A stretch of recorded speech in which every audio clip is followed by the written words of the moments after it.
আল্লাহর নবী বললেন, জিব্রাইল যাও, আমার উম্মতের কি অবস্থা হবে জেনে আসো। হযরত জিব্রাইল বলেন, হুজুর আমি এক্ষুনি যাচ্ছি।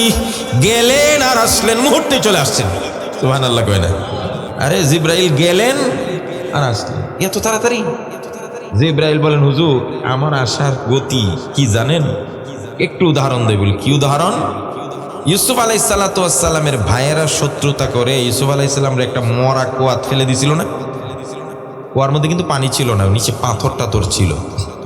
তো জিব্রাইল আলাইহিসসালাম বলেন, আমি ঠিক 7 আসমানের উপরে সিদরাতুল মুনতাহায়, 7 আসমানের ইনদা সিদরাতিল মুনতাহা ইনদাহা জান্নাতুল মাওয়া। সিদরাতুল মুনতাহায় বসা আল্লাহ বললেন, ও জিব্রাইল, আমার ভবিষ্যতে যিনি নবী হবেন ইউসুফ নবী, ছোট্ট সেই শিশুকে তার ভাইয়েরা কুয়ার উপর থেকে, এটা ধরেন কুয়া, এতটুকু কুয়া, উপর থেকে ছেড়ে দিছে, অলরেডি ছেড়ে দিছে। নিচে পড়তে কতক্ষণ আর লাগবে? কথা বুঝেন নাই? ছেড়ে দেওয়ার পরে আল্লাহ আমাকে বলছে, ছেড়ে দিছে জিব্রাইল। আমি চাই জিব্রাইল আমার নবী ইউসুফ যেন ছেড়ে দেওয়ার পরে নিচে পাথরে পড়ে সে যেন আঘাতপ্রাপ্ত হয়ে জখম না হয়, মারা না যায়। পাথরে পড়ার আগে আগে তুমি আমার ইউসুফকে কে ধরে ফেলো।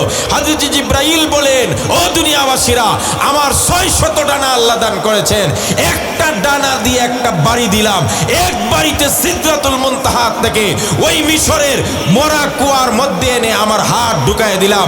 আমি সিদরাতুল মুনতাহা আসছি আগে, ইউসুফ নবী নিচে পড়ার আগে আগে আমার হাতে আস্তে করে বসে যা। বুঝেননি জিব্রাইলের পাওয়ার? যে জিব্রাইলের এত পাওয়ার, সেই আল্লাহর কত পাওয়ার। সব শক্তি কার? বেটাগিরি কেউ আল্লাহর সঙ্গে দেখাবেন না, কেউ জুলুম করবেন না, কেউ ক্ষমতার দাপট দেখাবেন না, কেউ পয়সার বাহাদুরি দেখাবেন না। ক্ষমতা তোমাদের কেউ নাই। খুলিকাল ইনসানু দাঈফা, মানুষকে আল্লাহ দুর্বল বানায় বানাইছে। সব শক্তি একজনের, তিনি কে? আন্নাল কুওয়াতা লিল্লাহি জামিআ, সব শক্তি আল্লাহর। আজকের থেকে এই কথা বলে যায়, আল্লাহর সঙ্গে বাহাদুরি করবা না, মানুষের উপর জুলুম করবা না। যারা জুলুম করে, জালিম যত বড়ই হোক, তার পতন তত তাড়াতাড়ি হবে। একটা কথা আমি সব সময় বলতাম, আজও বলি, ভবিষ্যতেও বলবো, যেই আসুক তার বিরুদ্ধেই যাক। তাই কথাটা বলতেই হবে, রাত যত গভীর হয়, দিন আর সকাল তত তাড়াতাড়ি হয় না?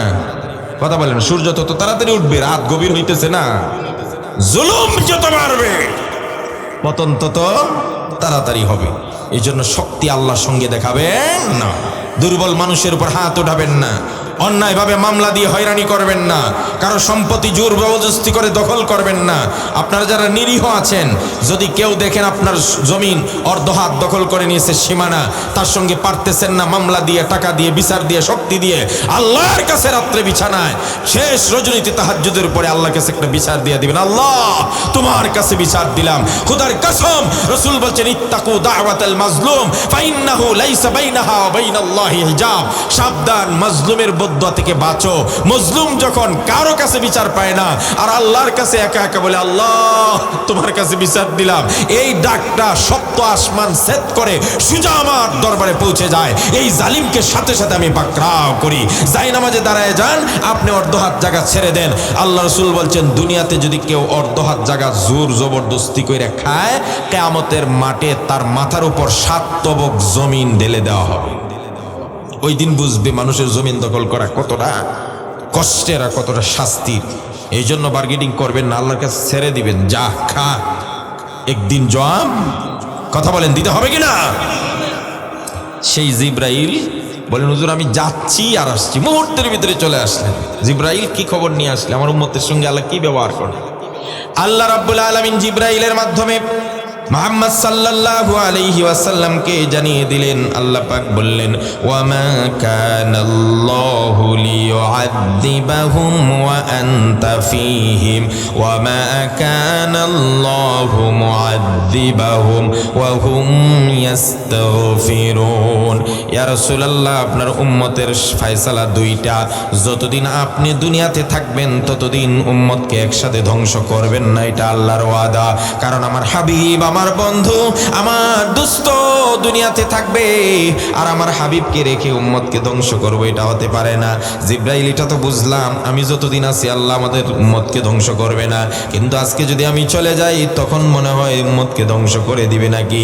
জিব্রাইল বলেন, না হুজুর, আমার আল্লাহ বলেছেন নবী যখন চলে যাবে তখনও উম্মত ধ্বংস হবে না, একসাথে ধ্বংস হবে না, যদি আরেকটা আমল জারি রাখতে পারে। এই আমলটা হলো ওয়াহুম ইয়াস্তাগফিরুন।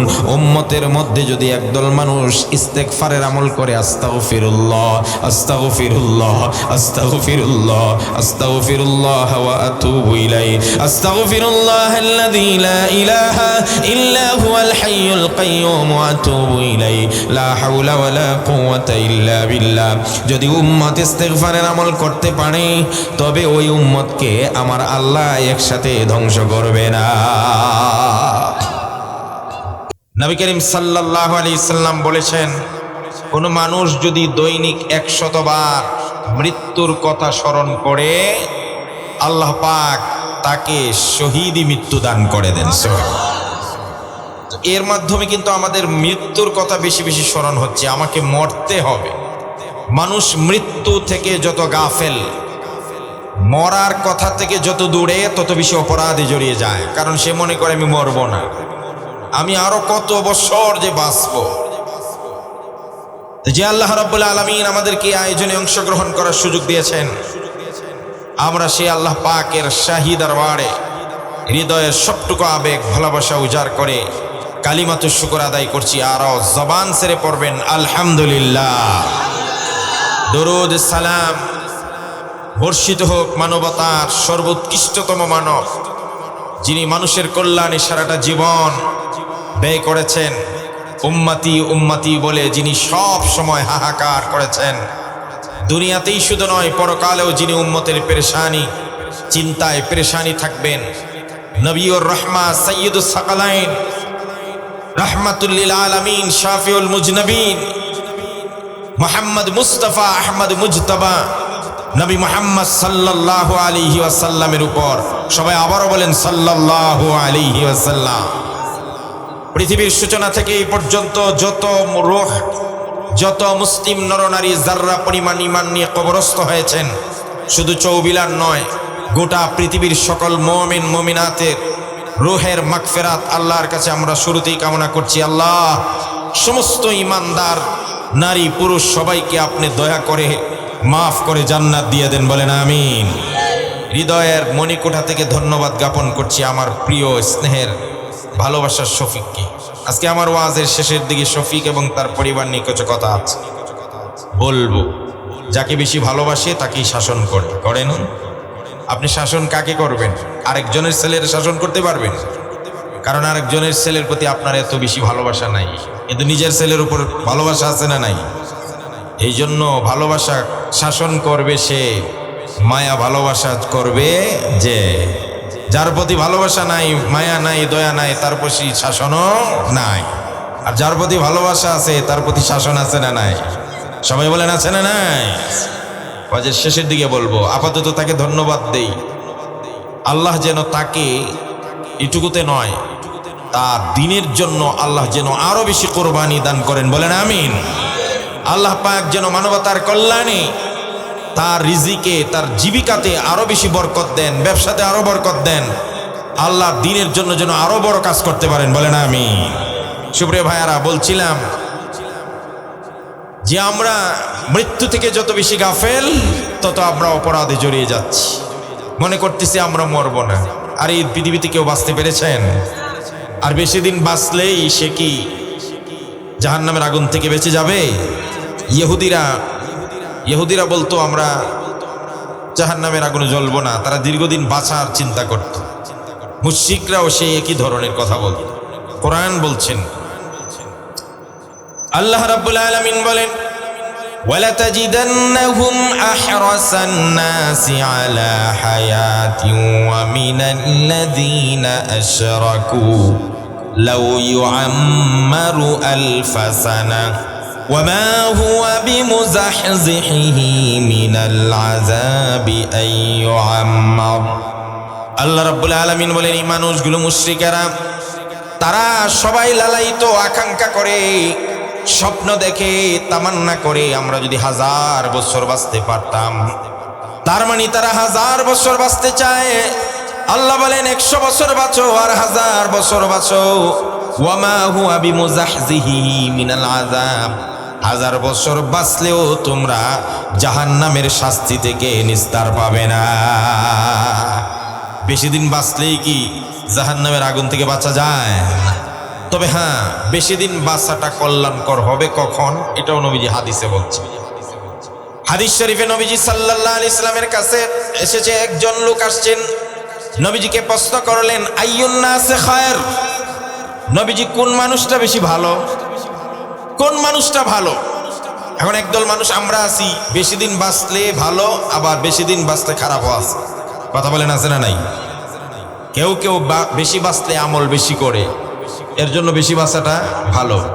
আবার কেউ কেউ বেশি বাঁচলে দিন দিন খালি নাফরমানি করতেছে, এর জন্য বেশি বাঁচাটা ভালো না।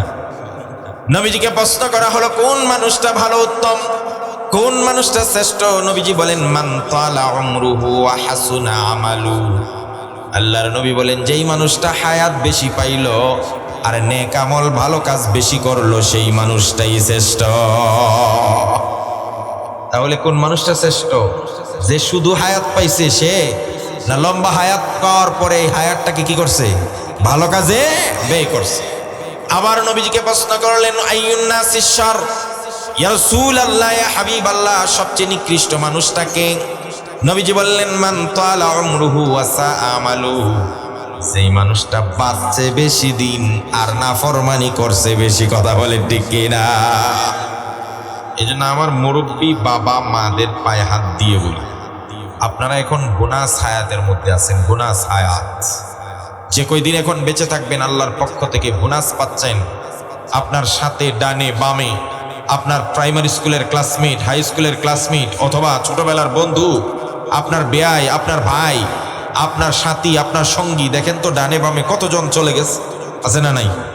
কথা বলেন আছে না নাই? আপনি যে বেঁচে আছেন কার দয়ায়? আল্লাহর এই অপূর্ণ নিয়ামতকে শুকরিয়া আদায় করার নিমিত্তে গনিমত মনে করে আজকের থেকে প্রতিজ্ঞা করেন, যারা মুরব্বী হয়ে গেছেন, আল্লাহ আমাকে যে এখনো বাঁচিয়ে রাখছেন, আমি কৃতজ্ঞ। আজ থেকে প্রতিজ্ঞা করলাম, আমার এই লম্বা হায়াতটাকে আমি ভালো কাজে ব্যয় করব। আজ থেকে গুনাহ ছেড়ে দিব। আজ থেকে আমি আল্লাহর আদেশের বাহিরে একটা কাজও করব না। এই নিয়তে মুরব্বী কে কে প্রতিজ্ঞা করতে পারেন? হাত ওঠান দেখি। লিল্লাহে তাকবীর, লিল্লাহে তাকবীর। আল্লাহ কবুল করুন, বলেন আমিন। তাহলে বেশি দিন বাঁচলে লাভ হবে কখন? ভালো কাজ করতে পারবেন যখন। আর বেশি দিন বাঁচলে আপনি খারাপ হবেন যখন। আপনার দ্বারা বেশি খারাপ কাজ হবে, তখন ক্ষতি হবে বেশি। কথা বলে ঠিক কিনা? এই জন্য যারা বেশি দিন বাঁচতেছেন এরা সময়টাকে গনিমত মনে করে। নবীজি নসিহত করতেন, ইগতানিম খামসান কাবলা খামসিন, 5টা জিনিস তোমার সামনে আসতেছে, এই 5টা আসার আগে আগের 5টাকে একটু গুরুত্ব দাও। এই 5টা কিন্তু আসবে, এই 5 আসার আগে এই 5কে গনিমত মনে করো, গুরুত্ব দাও, অবহেলা করো না। কি কি? আল্লাহর নবী বলেন, শাবাবাকা কাবলা হারামিকা। প্রত্যেকটা মানুষের যৌবনকালের পরে আরেকটা কাল আছে না নাই? এই আজকে যারা যুবক তারা কালকে বৃদ্ধ হয়ে যাবে।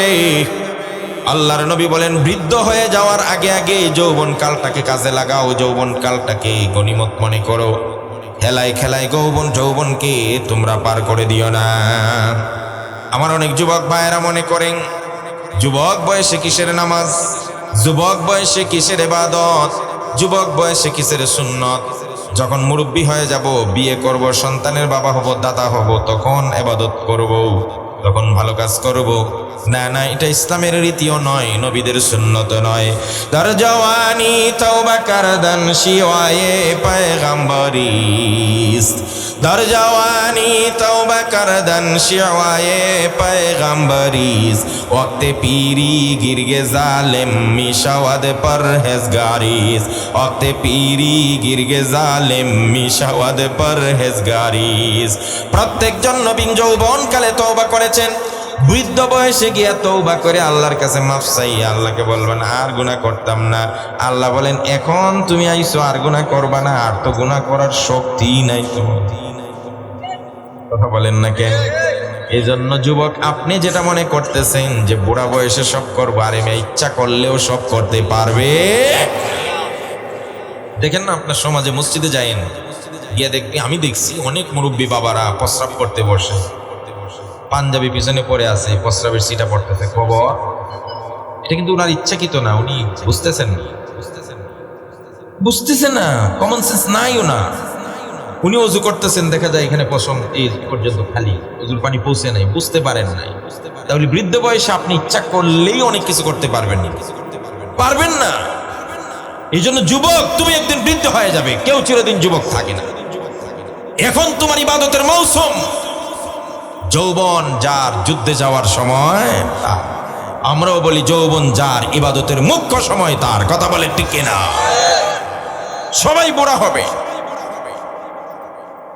খুব একজন মজাদার একজন কবির একটা কবিতা শোনাই, ফার্সি কবি। এক দাদা বুড়া বয়সের ভারে নুয়ে গেছেন। মানুষ যখন বুড়া হয়ে যায়, বয়সের ভারে নুয়ে যায়, তখন মেরুদণ্ডের হাড়টা আগের মতো আর সোজা থাকে না, কি হয়ে যায়? বাঁকা হয়ে যায়। আমাদের দেশে এই মানুষগুলোকে কুজু বলে, যে পিঠ কুজু হয়ে গেছে। যখন মাথাটা নুয়ে যায়, কুজু হয়ে যায়, তখন কিছু সোজা এভাবে হাঁটতে পারে না। তখন তার একটা লাঠি লাগে না? তো লাঠি ভর দিয়ে এক মুরব্বী দাদা কুজু হয়ে নিচের দিকে তাকাইয়া হাঁটতেছে। নাতির বয়সে আরেক যুবক, টকবকে যুবক, ওই পাশ থেকে আসতেছে। দাদা নাতির ক্রস। এবার ওই যুবকের দাদারে দেখে একটু মজা করলো, মজা করে একটা প্রশ্ন করছে দাদা।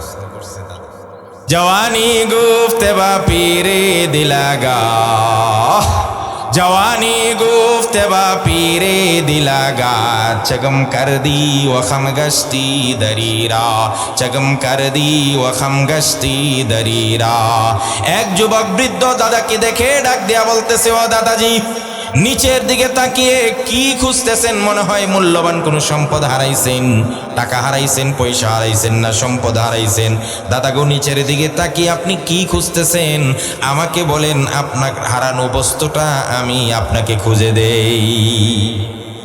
আসলে কি দাদা কোনো জিনিস হারাইছে খুঁজতেছে, না ওনার সোজা হয়ে তাকায় হাঁটার শক্তি পারে না, সামর্থ্য নাই, এই জন্য নিচে আসেন।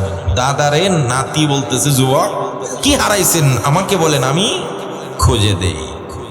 এবার দাদা কি আর এমনি দাদা হয়ে গেছে? দাদা কি অভিজ্ঞতা নিয়েই তো বড়ি হয়েছে। কথা বলেন না কেন? जवानी गुफ्त बा पीरे दिलागा, चगम कर दी वखम गश्ती दरीरा। जवाबे गुफ्त पीरे खुश तकल्लुम के अय्यामे जवानी रा करदाम गोम। दादा डाक दिया बोले, ও আমার নাতি যুবক, তুমি আমাকে প্রশ্ন করলে আমি কি হারাইছি, আমি কেন এইভাবে নিচের দিকে তাকিয়ে খুঁজতেছি, তুমি আমার হারানো বস্তুটাকে খুঁজে বের করে দিবে। ঠিক আছে নাতি, আমি আসলে একটা জিনিস হারাইছি, এই জিনিসটা যদি পারো তাহলে দয়া করে আমাকে খুঁজে দাও। আমার হারানো বস্তুটা আমি অনেক দিন যাবৎ খুঁজতেছি। আমার মুরব্বীরা বাবারা বলেন তো, এই হারানো বস্তুটা কি? কয় না কা? হ্যাঁ। जवाबे गुफ्त बीरे खुश तकल्लुम के अय्यामे जवानी रा करदाम गो। दादा डाक दिया बोले, ও যুবক নাতি, আমারও একদিন যৌবন কাল ছিল, আমি একদিন যুবক ছিলাম। আজকে তুমি যেমন ঠান্ডার দিনে খালি গায়ে রাস্তা দিয়ে হাঁটো, বুকটা বের করে, টি শার্টটা শার্টের কলারটা বোতামটা খুলে, তুমি যুবক, টকবগে যুবক, তোমার ঠান্ডা লাগে না, তুমি মনে করতেছো তুমি খালি যুবক আছো। আমি একদিন তোমার বয়সে থাকতে শুধু খালি গায়ে হাঁটি নাই, প্রচন্ড মাঘ মাসের শীতের মধ্যে খালি গায়ে পানির নিচে ডুব দিয়া মাছ পর্যন্ত ধরেছি। কথা বলেন ঠিক কিনা? তুমি আর কি যুবক কিনি দেখাই ভাই মিয়া, আমি শুধু খালি গায়ে হাঁটি নাই, প্রচন্ড ঠান্ডা মাঘ মাসের শীতে আমি ডুব দিয়া খালি গায়ে মাছ ধরছি 10 হাত পানির নিচ থেকে। তুমি আমার লগে এসে যৌবনগিরি দেখাও। তুমি আমাকে বলছো আমি কি হারাইলাম? আসলেই আমি একটা জিনিস হারাইছি, সেটা হলো তোমার মতো একটা যৌবনকাল আমারও ছিল। আজকে থেকে অনেক বছর আগে ওই যৌবনকালটাকে হারিয়েছি।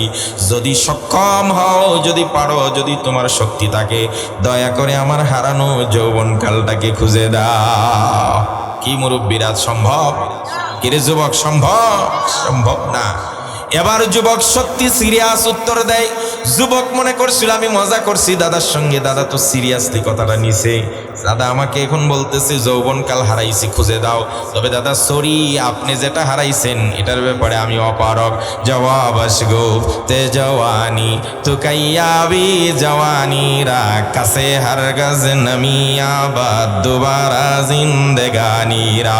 জওয়াব আসগো তে জওয়ানি তো কাইয়াবি জওয়ানি রা কাছে হারগাজ নমিয়া বাদ দুবারা জিন্দেগানি রা।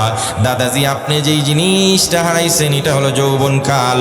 দাদা গো সরি, আমাকে মাফ করে দেন। জীবনে একবার যৌবন যদি কার কাছ থেকে চলে যায়, জিন্দেগিতে আর দ্বিতীয়বার এই যৌবন ফিরে আসে না। এই জন্য রাসূল বলেন 5টা জিনিস চলে যাওয়ার আগে আগে গুরুত্ব দাও। শাবাবাকা ক্বাবলা হারামিকা, তোমার যৌবনকালকে গুরুত্ব দাও বৃদ্ধ হয়ে যাওয়ার আগে আগে।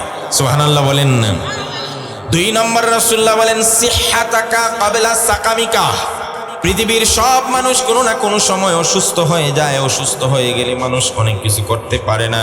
অসুস্থ হয়ে গেলে ইচ্ছা করলে দৌড়ায় ওয়াজে আসতে পারে না। অসুস্থ হয়ে গেলে ইচ্ছা করলে দৌড়ায় জুমায় যেতে পারে না। অসুস্থ হয়ে গেলে ইচ্ছা করলে ঈদগাহ মাঠেও যেতে পারে না। অসুস্থ হয়ে গেলে দীর্ঘ সময় বসে তেলাওয়াত করতে পারে না। অসুস্থ হয়ে গেলে জিকির আজকার বসে বসে লম্বা টাইম করতে পারে না। অসুস্থ হয়ে গেলে রোজাও রাখতে পারে না, নামাজও পড়তে পারে না। আল্লাহর নবী বলেন, ও দুনিয়ার উম্মতেরা, তুমি অসুস্থ হয়ে যাওয়ার আগে আগে সুস্থতাটাকে আল্লাহর পক্ষ থেকে নিয়ামত মনে করে এখনই কাজে লেগে যাও। কয়টা হইছে? যৌবনকালকে গুরুত্ব দেব বৃদ্ধ হয়ে যাওয়ার আগে, সুস্থতাটাকে গুরুত্ব দিব অসুস্থ হয়ে যাওয়ার আগে। এরপরে নবী করিম সাল্লাল্লাহু আলাইহি সাল্লাম বলেন গিনাকা ক্বাবলা ফাকরিকা। আরে ভাই, এই দুনিয়াতে মানুষ কোনো না কোনো সময় ধনী হয়, কোনো না কোনো সময় গরিব হয়। ইল্লা মাশাআল্লাহ ব্যতিক্রমও আছে। একটা মানুষ শুরু থেকে শেষ পর্যন্ত সারা জীবনে সুখ করছে, ধনী ছিল। আবার কোনো কোনো মানুষের শুরু থেকে শেষ পর্যন্ত সারা জীবনই গরিব ছিল। কিন্তু অধিকাংশ সময় যেটা দেখা যায়, কোনো এককালে তারা ধনী, আবার এক সময় গরিব।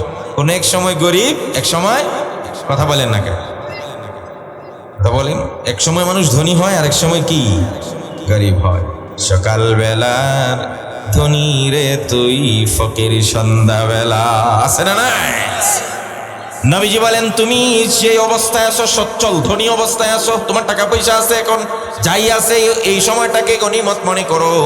ফকির হয়ে যাওয়ার আগে, ফকির হয়ে গেলে আল্লাহ রাস্তায় 2টা টাকাও তুমি দিতে পারবে না। ফকির হয়ে গেলে একটা মানুষকে খাওয়াইতে পারবে না ইচ্ছা থাকার সত্ত্বেও। আজকে আমার শফিক যেটা করেছে এটার উপর আমি আলোচনা করব। শুনেছি দুপুর থেকে তার বাড়িতে মানুষ খাওয়ায়। আরে মানুষ খাওয়ানো যে কতটা ফজিলত, মানুষ যদি জানতো তাহলে একা একা কোনোদিন নিজে খাইতো না, আরেকজনকে সাথে নিয়ে খাইতো। কথা বলেন ঠিক কিনা? তাহলে ধনী থাকা অবস্থাটাকে গরিব হয়ে যাওয়ার আগে কি করো? গুরুত্ব দাও। কয়টা গেছে? আজকে তো মুখস্থ করতে হবে আমার। আমি বলে যাব আর আপনারা কিছু মনে রাখবেন না, এটা হতে পারে না। 3টা গেছে। 4 নম্বর রাসূল করিম সাল্লাল্লাহু আলাইহি সাল্লাম বলেন ফারাগাকা ক্বাবলা শুগলিকা। তুমি এখন অবসর আছো, যে কোনো সময় ব্যস্ত হয়ে যেতে পারো, আছে না? আল্লাহ নবী সাল্লাল্লাহু আলাইহি সাল্লাম বলেন তোমার অবসর সময়টাকে গুরুত্ব দাও ব্যস্ত হয়ে যাওয়ার আগে। কারণ তুমি ব্যস্ত হয়ে গেলে ইচ্ছা করলে অনেক কিছু করতে পারবে না। কত মানুষ আছে, আপনি যদি বলেন চলো মসজিদে যাই, না আমার সময় নাই, ব্যস্ত, আছে না? ব্যবসা তুই আমি যাইতে পারব না, কাস্টমার 20 জন দোকানে, আহারে আহা, আছে না নাই? তুমি আল্লাহর সঙ্গে তোমার ব্যবসারে দেখাও না। আল্লাহ পাক বলছেন, এ বান্দা, ইয়া ইবনে আদম তাফাররাক লিইবাদাতি আমলা সাদরাকা গিনান ওয়া আসুদ্দা ফাকরাক। এ গোলাম, তোরে না আমি সময় দিছি, আর আমারে বলো সময় নাই না? যদি আমাকে সময় দাও তাহলে তোমার মনে শান্তি দিব, আর তোমার দরিদ্রতা দূর করে দিব। সুবহানাল্লাহ বল। আর যদি উল্টাটা করো, বলে যদি খালি কয় নামাজের সময় নেই, ব্যবসা নামাজের সময়। শফিক, দোকানদার কাস্টমার আইছে 20 জন, আসরের সময় চলে যাচ্ছে চলে যাচ্ছে চলে যাচ্ছে, তুমি বলো না কাস্টমার থেকে নামাজ পড়তে পারবো না। খোদার কসম, এটা শুধু শফিককে বলছি না, যারা ব্যবসার অজুহাত দিয়ে, চাকরির অজুহাত দিয়ে, ক্ষেত খামারের অজুহাত দিয়ে বলে নামাজ পড়ার সময় নাই, আল্লাহ বলেন যারা আমার ইবাদতের জন্য সময় দিবে না, আমি তাদের 2 হাতকে এমন ব্যস্ততা দিব, প্রস্রাব পায়খানার সময়ও পাবি না। কথা বলে ঠিক কিনা?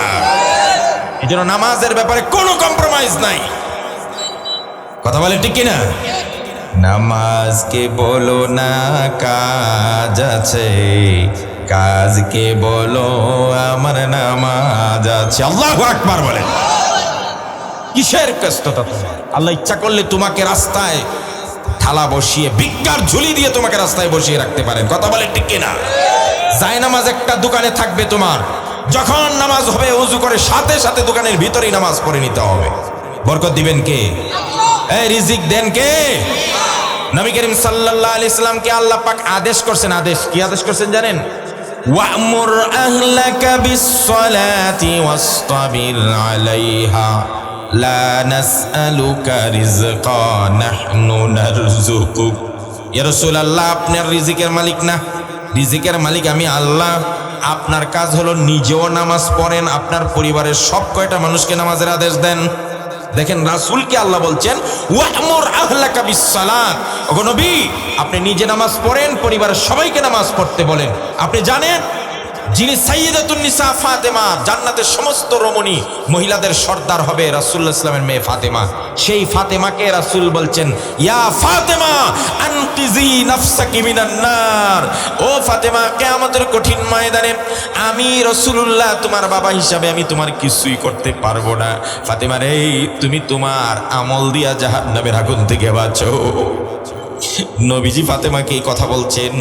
আজকের প্রত্যেকটা এই যে যেখানে আমরা পুরুষরা আছি, আল্লাহ রাসূল বলছেন আলা কুল্লুকুম রাঈন ওয়া কুল্লুকুম মাসউলুন আন রাইয়াতিহি। এখানে যারা আছেন সবাই কিন্তু রাখাল, আর রাখালের দায়িত্ব সম্পর্কে কিয়ামতের মাঠে প্রশ্ন করবে। হে আব্দুল জব্বার, হে আব্দুস সত্তার, তুমি তো আর রাখাল ছিলে, তুমি পরিবারের প্রধান ছিলে, তোমার বউ নামাজ পড়ছে না কোনোদিন বলছো কি? তোমার ছেলে কোনোদিন নামাজ পড়ে নাই বলছো কি? তোমার মেয়ে নামাজ পড়ে নাই, তোমার ভাই নামাজ পড়ে নাই, তোমার বোন নামাজ পড়ে নাই কোনোদিন বলছো কি? এই প্রশ্নটা কিন্তু সবাইকে করা হবে সেদিন। যদি আপনি প্রশ্নের উত্তর না দিতে পারেন, সন্তানগুলা যখন জাহান্নামে যাবে তখন আল্লাহর কাছে বলবে আল্লাহ, যারা আমাদেরকে কোনোদিন নামাজের কথা বলে নাই ওই আব্বা আম্মাকে আমাদের পায়ের নিচে রাখেন, আর আমাদের ডাবল শাস্তি এদেরকে দেন। ওয়াকালু রাব্বানা ইন্না আতা'না সাদাতানা ওয়া কুবারানা ফাআদাল্লুনাস সাবিলা রাব্বানা আতিহিম দি'ফাইনি মিনাল আযাবি ওয়াল আনহুম লা'নান কাবীরা। খোদার কসম, এই আয়াতটা পড়ার পর থেকে আর এই আয়াতটার অর্থ অনুধাবন করার পর থেকে কিয়ামতের দিন সন্তান বাবার বিরুদ্ধে, মায়ের বিরুদ্ধে বলবে ওগো আল্লাহ, আমরা সকালবেলা ঘুমিয়েছিলাম, মা বাপ আমাদের কোনোদিন ডাক দিয়ে নামাজের কথা বলে নাই, আজকে এদেরকে আমার পায়ের নিচে রাখেন আর এদেরকে ডাবল শাস্তি দেন। আমি মনে মনে চিন্তা করি, যেই সন্তানের মায়ায় আমি তাকে আজকে ডাক দিচ্ছি না, সে ঠান্ডা লেগে যাবে। সন্তান তো একদিন আমার বিরুদ্ধে আল্লাহর কাছে নালিশ করবে। সুতরাং দুনিয়ার মায়া আমার দরকার নাই, আমি কিয়ামতের মাঠের আযাবকে ভয় পাই। আল্লাহর কসম খেয়ে বলছি, আমার মেয়ে দুইটা, একটার বয়স 13+ আর একটার বয়স 9+, একটাও এখনো পর্যন্ত পরিপূর্ণ বালেগ হয় নাই। তারপরও শুধুমাত্র ওই ভয়ে এরা যদি আমার আল্লাহর বিরুদ্ধে না, আল্লাহর কাছে আমার বিরুদ্ধে নালিশ দেয়, প্রত্যেক দিন মাহফিল থেকে গিয়ে ফজরের নামাজে গতকালকেও টেনে ডেকে উঠিয়েছি, নামাজ পড়ো, মাফ নাই। আপনি কোথায় আছেন? আপনি সন্তানের মায়ায় এত ভালোবাসেন সন্তানকে? যদি সত্যিকার ভালোবাসেন তাহলে এদেরকে জাহান্নামী বানায়েন না। দুনিয়ার আগুন যদি আপনার ছেলের ঘরে লাগে, আপনি কি করবেন? হঠাৎ দেখলেন আপনার ছেলে আলাদা একটা ঘরে থাকে, চতুর্দিকে আগুন লেগে গেছে, আপনি কি করবেন? আপনি বাবা হিসেবে পেরেশান হয়ে যান। কারে ডাকবেন আর কিভাবে আগুন নিবেন? আমার ছেলেকে বাঁচাও, আমার কলিজার টুকরাকে বাঁচাও। পানি দিবেন, বালি দিবেন, যা পারেন তা করবেন। কিন্তু দুনিয়ার আগুন থেকে বাঁচানোর জন্য আপনি ছেলের প্রতি এত কেয়ারফুল, কিন্তু নামাজ না পড়াইয়া তাকে যে জাহান্নামের আগুন জ্বালাইতেছেন, আপনি একদিন কি তারে জাহান্নামের আগুন থেকে বাঁচার চিন্তা করছেন? আপনি কি মনে করেছেন দুনিয়ার আগুনের চেয়ে হাজার হাজার হাজার হাজার গুণ পাওয়ারফুল আগুন হলো জাহান্নামের আগুন? আরে দুনিয়ার আগুন যদি কারো আঙ্গুলে লাগে, আঙ্গুলটাই পুড়ে। মোমবাতি জ্বালায় দেন, আঙ্গুল ধরে দেন, দেখবেন আঙ্গুলটা পুড়ে যাবে। আঙ্গুলে আগুন লাগলে পা পুড়ে না? দুনিয়ার আগুন এখানে লাগলে ওইখানে পুড়ে নাকি? কিন্তু আল্লাহ রাব্বুল আলামিন বলেন নারুল্লাহিল মুকাদাতুল্লাতী তাত্তালিউ আলাল আফইদা। কিয়ামতের কঠিন ময়দানে জাহান্নামীদেরকে যে আগুন দ্বারা জ্বালানো হবে, এই আগুন যদি কোনো রকম পায়ের একটা ছোট্ট আঙ্গুলে লাগতে পারে, শুধু পা পুড়বে না, আঙ্গুল পুড়বে না, সারা শরীর পুড়বে তো পুড়বেই। এমন পাওয়ারফুল আগুন, কারেন্টে এখানে শর্ট লাগলে যেমন সারা শরীর শর্ট হয়, ঠিক আখিরাতের আগুন, জাহান্নামের আগুন পায়ে লাগলে কলিজা পর্যন্ত পুড়ে ছারখার হয়ে যাবে। কি ভাই, আপনি কি আপনি চান যে আপনার সন্তানটা এত কঠিন আগুনের মধ্যে জ্বলুক? জানেন জাহান্নামের আগুন কে বলে যে কিছুদিন জাহান্নামে জ্বলার পরে তো জান্নাতে যাবই। আপনি কিভাবে এই ধোকায় পড়লেন? আপনি এক মুহূর্তের জন্য জাহান্নামের আগুন সহ্য করতে পারবেন? হাদিস আসছে ইন্না হুয়ানাল আযাবি ইয়াউমাল কিয়ামাতি মান লাহু লা'নানি ওয়া শিরাকান ইয়াগলি মিনহুমা দিমাগু। নবীজি বলছেন, কোন মানুষ যখন গরম পানি করে, গরম পানির মধ্যে যখন চাল ঢেলে দেয়, কিছুক্ষণের ভিতরে দেখবেন চালগুলো টকবক করতে থাকে ভাত হওয়ার জন্য। টকবক করে, দেখছেন? একটু মনোযোগ দিবেন, কোনো দিকে খেয়াল দিবেন। টকবক করতে থাকে ভাত হওয়ার জন্য। আল্লাহর নবী বলেন, জাহান্নামের সবচাইতে সহজ শাস্তি যারে দেওয়া হবে, এর শুধুমাত্র এক জোড় স্যান্ডেল পরায় দেওয়া হবে, আগুনের স্যান্ডেল। ফিতা হবে আগুনের, নিচের প্লেটটা হবে আগুনের। একমাত্র সহজ আযাব, সবচেয়ে সহজ শাস্তি হবে যাকে দুইটা স্যান্ডেল পরিয়ে দেওয়া হবে, আগুনের স্যান্ডেল। আল্লাহর নবী বলেন, এই ছোট্ট স্যান্ডেলের আগুনের কারণে তার শরীরটা এমন জ্বলা জ্বলবে, ভাত যেমন গরম হলে টকবক করতে থাকে, তার মগজ দিয়ে এইভাবে টকবক করে মগজগুলো উঠতে থাকবে। আর ওই মানুষটা বলবে, আল্লাহ আমার চাইতে কঠিন আযাব মনে আপনি কাউরে দেন নাই, অথচ তাকে দেওয়া হয়েছে সবচেয়ে সহজ আযাব। আপনি কি সহ্য করতে পারবেন জাহান্নামের আগুন? এই জন্য নবীজি সবসময় আয়েশাকে ডাক দিতেন, নিজের পরিবারকে বলতেন, ইয়া আয়েশা ইত্তাকিন নার ওয়ালাউ বিশিক্কি তামরা, ইয়া ফাতেমা ইত্তাকিন নার ওয়ালাউ বিশিক্কি তামরা। ওরে আয়েশা, আমার কলিজার টুকরা, তোরে আমি দিল দিয়ে ভালোবাসি তোমাকে, জাহান্নামের আগুন থেকে নিজেকে বাঁচাও, নিজেকে বাঁচাও, নিজেকে বাঁচাও।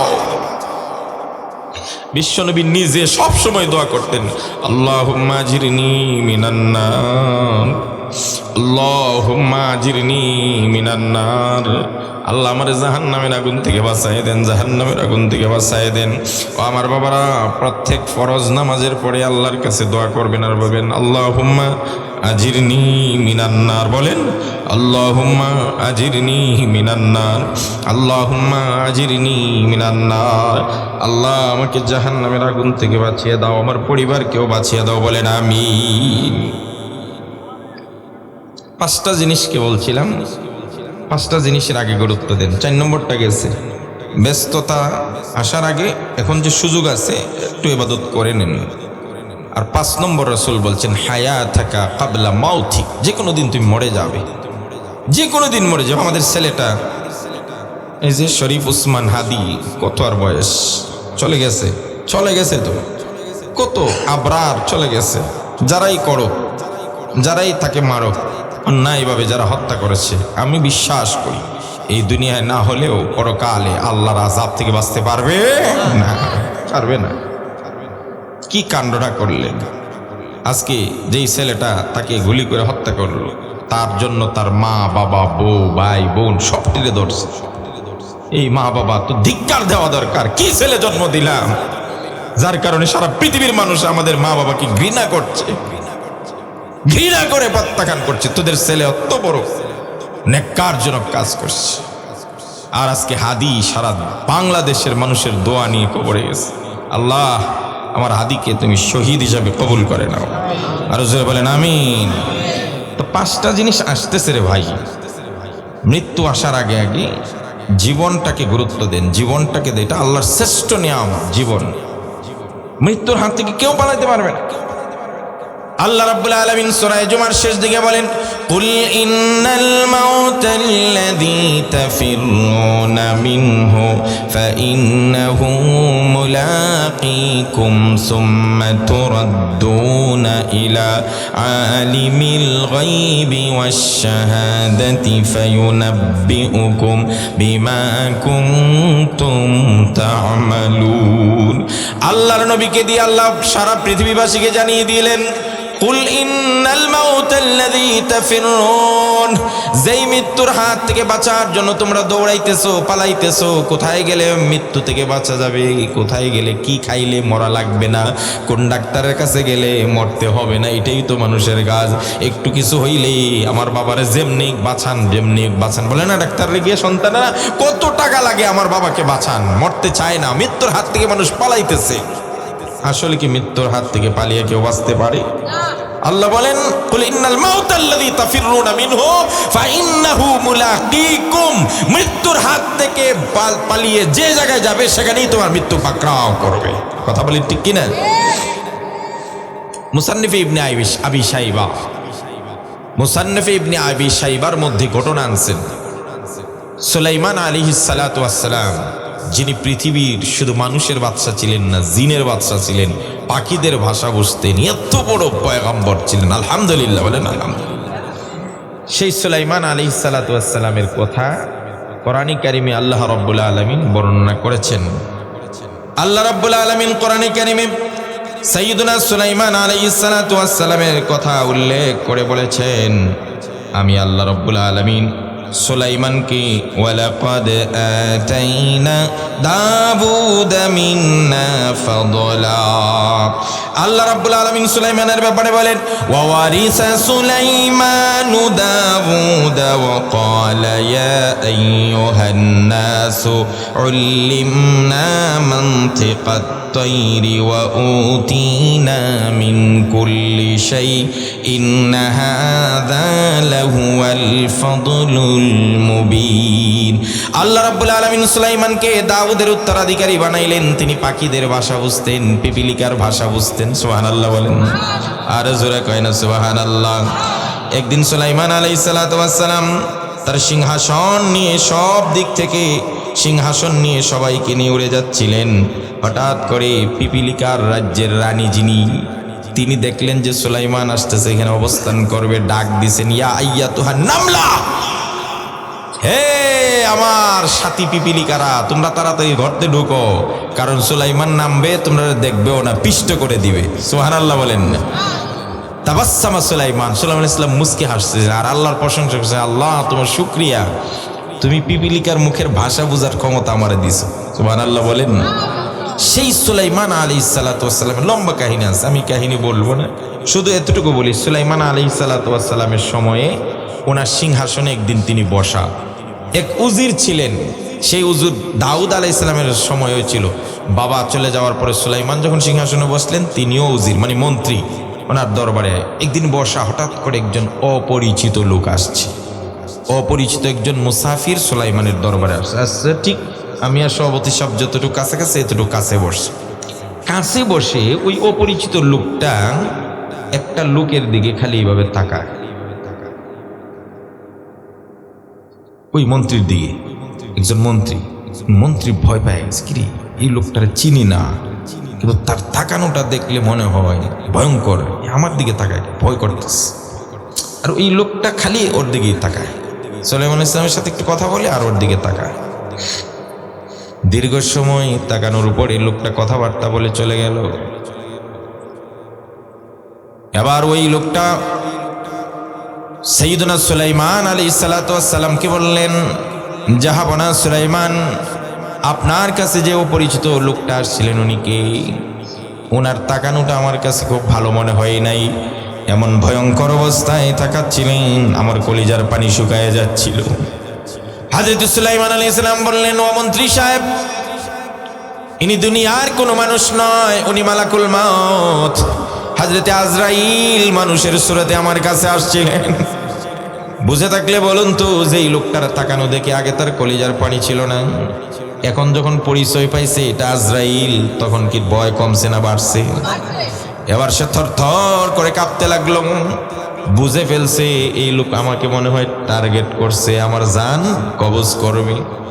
এবার সুলাইমান আলাইহিস সালাতু ওয়াস সালামকে অনুরোধ করে, ও নবী সুলাইমান, দয়া করে আমার বুঝ হয়ে গেছে, আমার আর বেশি দিন থাকার সুযোগ নাই। ও মনে হয় আমাকে নেওয়ার জন্য টার্গেট করে বারবার তাকাইতেছিল। দয়া করে আপনার কাছে একটা অনুরোধ করি, আমাকে দূরে কোথাও পাঠায় দেন যেখানে আজরাইল আমাকে ধরতে পারবে না। তো আমার দূরে কোথাও পাঠায় দেন যেন আমাকে আজরাইল কি ধরতে না পারে। সুলাইমান আলাইহিস সালাতু ওয়াস সালাম, যাকে আল্লাহ বাতাস নিয়ন্ত্রণ করে দিয়েছিলেন, বাতাস সুলাইমান আলাইহিস সালাতু ওয়াস সালামের হুকুম মানতো, সুলাইমান আলাইহিস সালাতু ওয়াস সালামের কথা শুনতো। বাতাসকে নিয়ন্ত্রণ করে দিয়ে আল্লাহ বলেন, ওয়ালি সুলাইমানার রিহা গুদুহা শাহরুন ওয়া রাওয়াহুহা শাহর। আল্লাহ পাক বলেন, আমি আমার নবী সুলাইমানকে বাতাস নিয়ন্ত্রণ করে দিয়েছিলাম। বাতাস নিয়ন্ত্রণ করে কোনো মানুষে এক সকালে যত দূর যায়, এক সকালে আমি যত দূর যাইতে পারি, সুলাইমান বাতাস নিয়ন্ত্রণ করে কোনো জিনিসকে এক সকালে মানে এক মাসের রাস্তা দূরে কোথাও পাঠিয়ে দিতে পারে।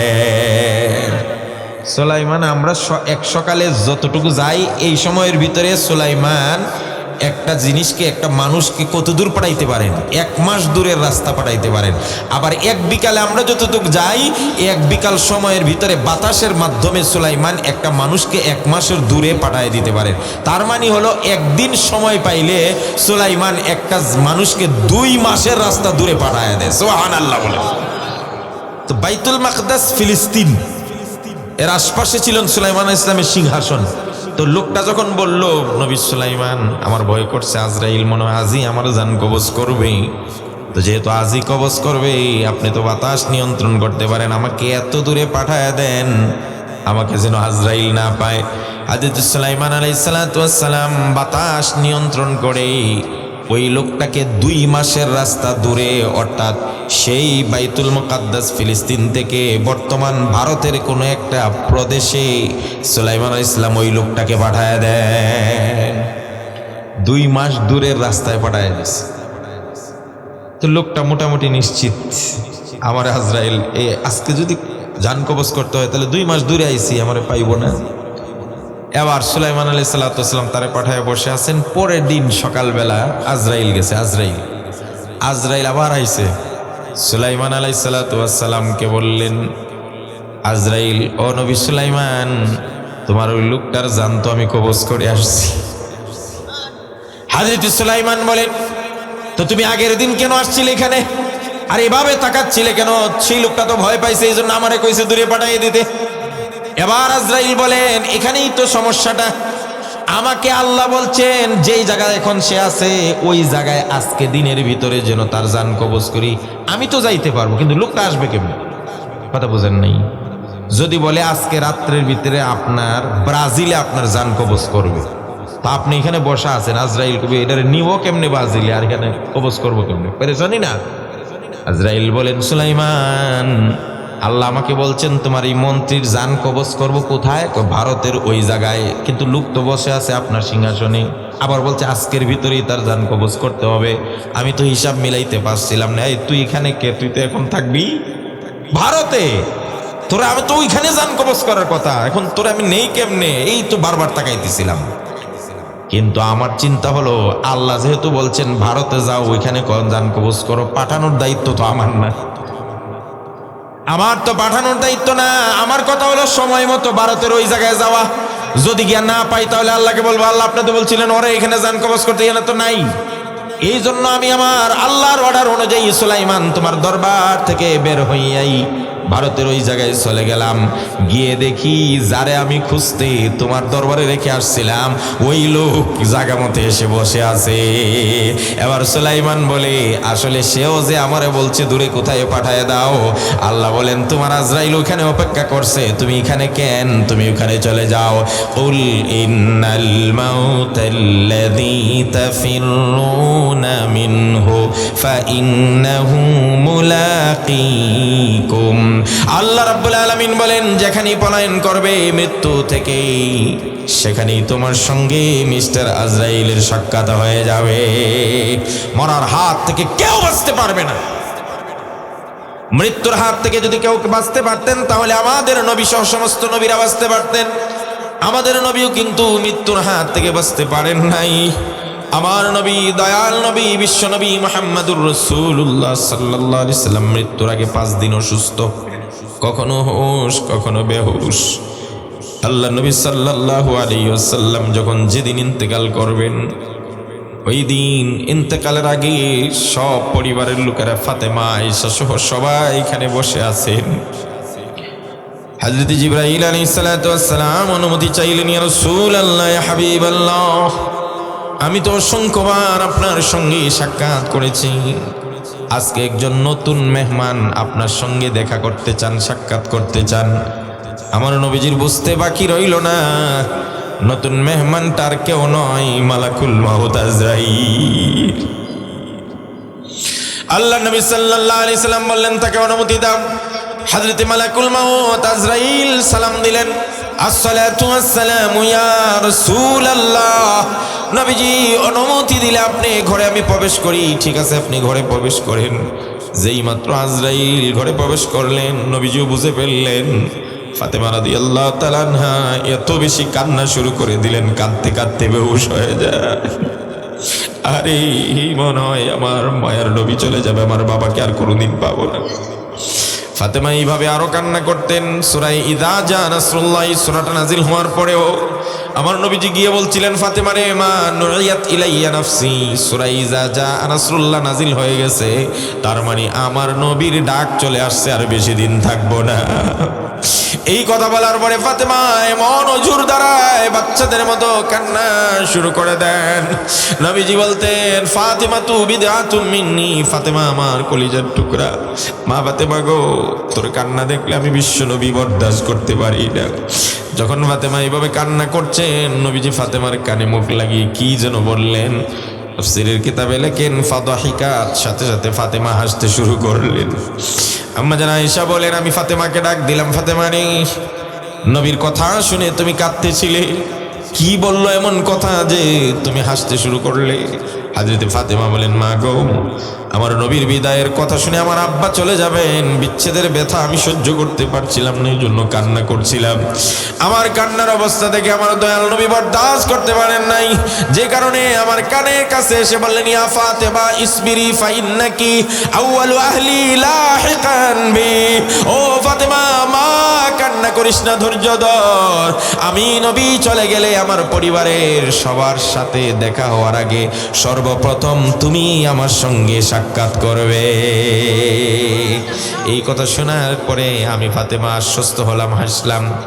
হযরত আজরাইল কাছে আসলেন, এসে বললেন, ইয়া রাসূলুল্লাহ, ইয়া হাবিবাল্লাহ, আমাকে আল্লাহ রাব্বুল আলামিন পাঠাইছেন আপনার জান কবজ করার জন্য, তবে বলে দিয়েছেন, আরে আজরাইল মালাকুল মাউত, যার জান কবজ করতে যাচ্ছ তিনি দুনিয়ার কোনো সাধারণ কেউ নয়, ইনি আমার কলিজা, আমার হাবিব, আমার বন্ধু। দুনিয়ার কারো জান নেওয়ার জন্য অনুমতির প্রার্থনা করার প্রয়োজন হয় না। আজকে যার জান কবজ করবে ওই আমার বন্ধু মুহাম্মদুর রাসূলুল্লাহ সাল্লাল্লাহু আলাইহি ইসলামের জান কবজ করার আগে তার কাছ থেকে অনুমতি নিবে। আমার নবী যদি অনুমতি দেয় তবেই জান কবজ করবে, আর যদি অনুমতি না দেয় তাহলে সোজা তুমি ফিরে আসবে। হযরত আজরাইল বললেন, ইয়া রাসূলুল্লাহ, আপনি যদি অনুমতি দেন তাহলে জান কবজ করব, আর যদি না দেন তাহলে চলে যাব। জিব্রাইল বসা, আমার নবী জিব্রাইলের দিকে তাকান আর জিজ্ঞাসা করেন, ভাই জিব্রাইল করবোটা কি, যাব নাকি থাকবো, তুমি একটু পরামর্শ দাও। আমার নবীকে জিব্রাইল বললেন, হুজুর আমার মনে হয় চলে যাওয়াই ভালো, কারণ আপনার বন্ধু আপনার সাক্ষাতের অপেক্ষা করতেছে। এই মেয়েরা আমার নবীকে বলা হয়তো হাবিবুল্লাহ। কি বলা হতো? হাবিবুল্লাহ মানে আল্লাহর বন্ধু। আর ইব্রাহিম আলাইহিস সালাতু ওয়াস সালামকে বলা হতো খলিলুল্লাহ। খলিলুল্লাহ অর্থ আল্লাহর বন্ধু, হাবিবুল্লাহ অর্থ আল্লাহর বন্ধু, খলিলুল্লাহ অর্থ আল্লাহর বন্ধু। তাহলে দুইজনই যদি আল্লাহর বন্ধু হয়, তাহলে একজনকে খলিলুল্লাহ কেন আর একজনকে হাবিবুল্লাহ কেন? কথা বুঝেন না আপনারা? দুইজনের দুইটার অর্থই যদি বন্ধু হয়, তাহলে একজনকে খলিলুল্লাহ কেন আর একজনকে হাবিবুল্লাহ কেন? এবার মুহাক্কিক উলামায়ে কেরাম বলেন, ঠিকই বলেছেন, হাবিবুল্লাহ আর খলিলুল্লাহর মধ্যে একটু পার্থক্য আছে। খলিলুল্লাহ অর্থ আল্লাহর বন্ধু, হাবিবুল্লাহ অর্থ আল্লাহর বন্ধু। কিন্তু খলিলুল্লাহ অর্থ আল্লাহর বন্ধু এই অর্থে, কারণ ইব্রাহিম আলাইহিস সালাম আল্লাহকে ভালোবাসেন। ইব্রাহিম আলাইহিস সালাম আল্লাহর প্রেমে পড়ছেন, এই অর্থে ইব্রাহিম আল্লাহর বন্ধু। আর হাবিবুল্লাহ অর্থ এমন বন্ধু যেই বন্ধুর প্রেমে স্বয়ং আল্লাহ পাগল হয়েছে। ইব্রাহিম আল্লাহকে ভালোবাসতেন, এই জন্য আল্লাহর বন্ধু। আর আল্লাহ মুহাম্মদ সাল্লাল্লাহু আলাইহি ওয়াসাল্লামকে ভালোবাসেন, এই জন্য তিনি হাবিবুল্লাহ। একজন খলিলুল্লাহ আর একজন হাবিবুল্লাহ। আল্লাহ রাব্বুল আলামিন আপনার সাক্ষাতের অপেক্ষা করছে, আপনার বন্ধু আপনার সঙ্গে সাক্ষাৎ করতে চাই। আমার নবীজি বললেন, জিব্রাইল ঠিক আছে আমি চলে যাব, আমার আল্লাহর সঙ্গে সাক্ষাৎ করব। কিন্তু জিব্রাইল রে, আমি দুনিয়াতে যতদিন ছিলাম আমার উম্মতেরা, আমার সাহাবীরা যে কোনো বিপদে দৌড়ে আমার কাছে আসতো, এসে বলতো, ইয়া রাসূলুল্লাহ আমার মা অসুস্থ, দোয়া করেন। আমি দোয়া করে দিতাম। ইয়া রাসূলুল্লাহ, ওই যে আমার আগে আব্দুল হান্নান মাদানী সাহেব বলছে, ইয়া রাসূলুল্লাহ আমার বিয়ার দরকার, বিয়ে করায় দেন, বিয়া করুন। রাসূল বিয়ার ব্যবস্থা করতেন। কেউ এসে বলতো, হুজুর আমার ঘরে ভাত নাই, চাল নাই, খাদ্য নাই, দোয়া করেন। আল্লাহ রাসূল দোয়া করে দিতেন। আল্লাহ রাসূল বলেন, জিব্রাইল রে, আমার উম্মত যখনই কোনো সমস্যায় পড়তো দৌড়ায় আমার কাছে আসতো। হযরত আবু হুরায়রা রাদিয়াল্লাহু তাআলা আনহু সহ অসংখ্য ছাত্ররা মসজিদে নববীতে থাকতেন, খাইতেন।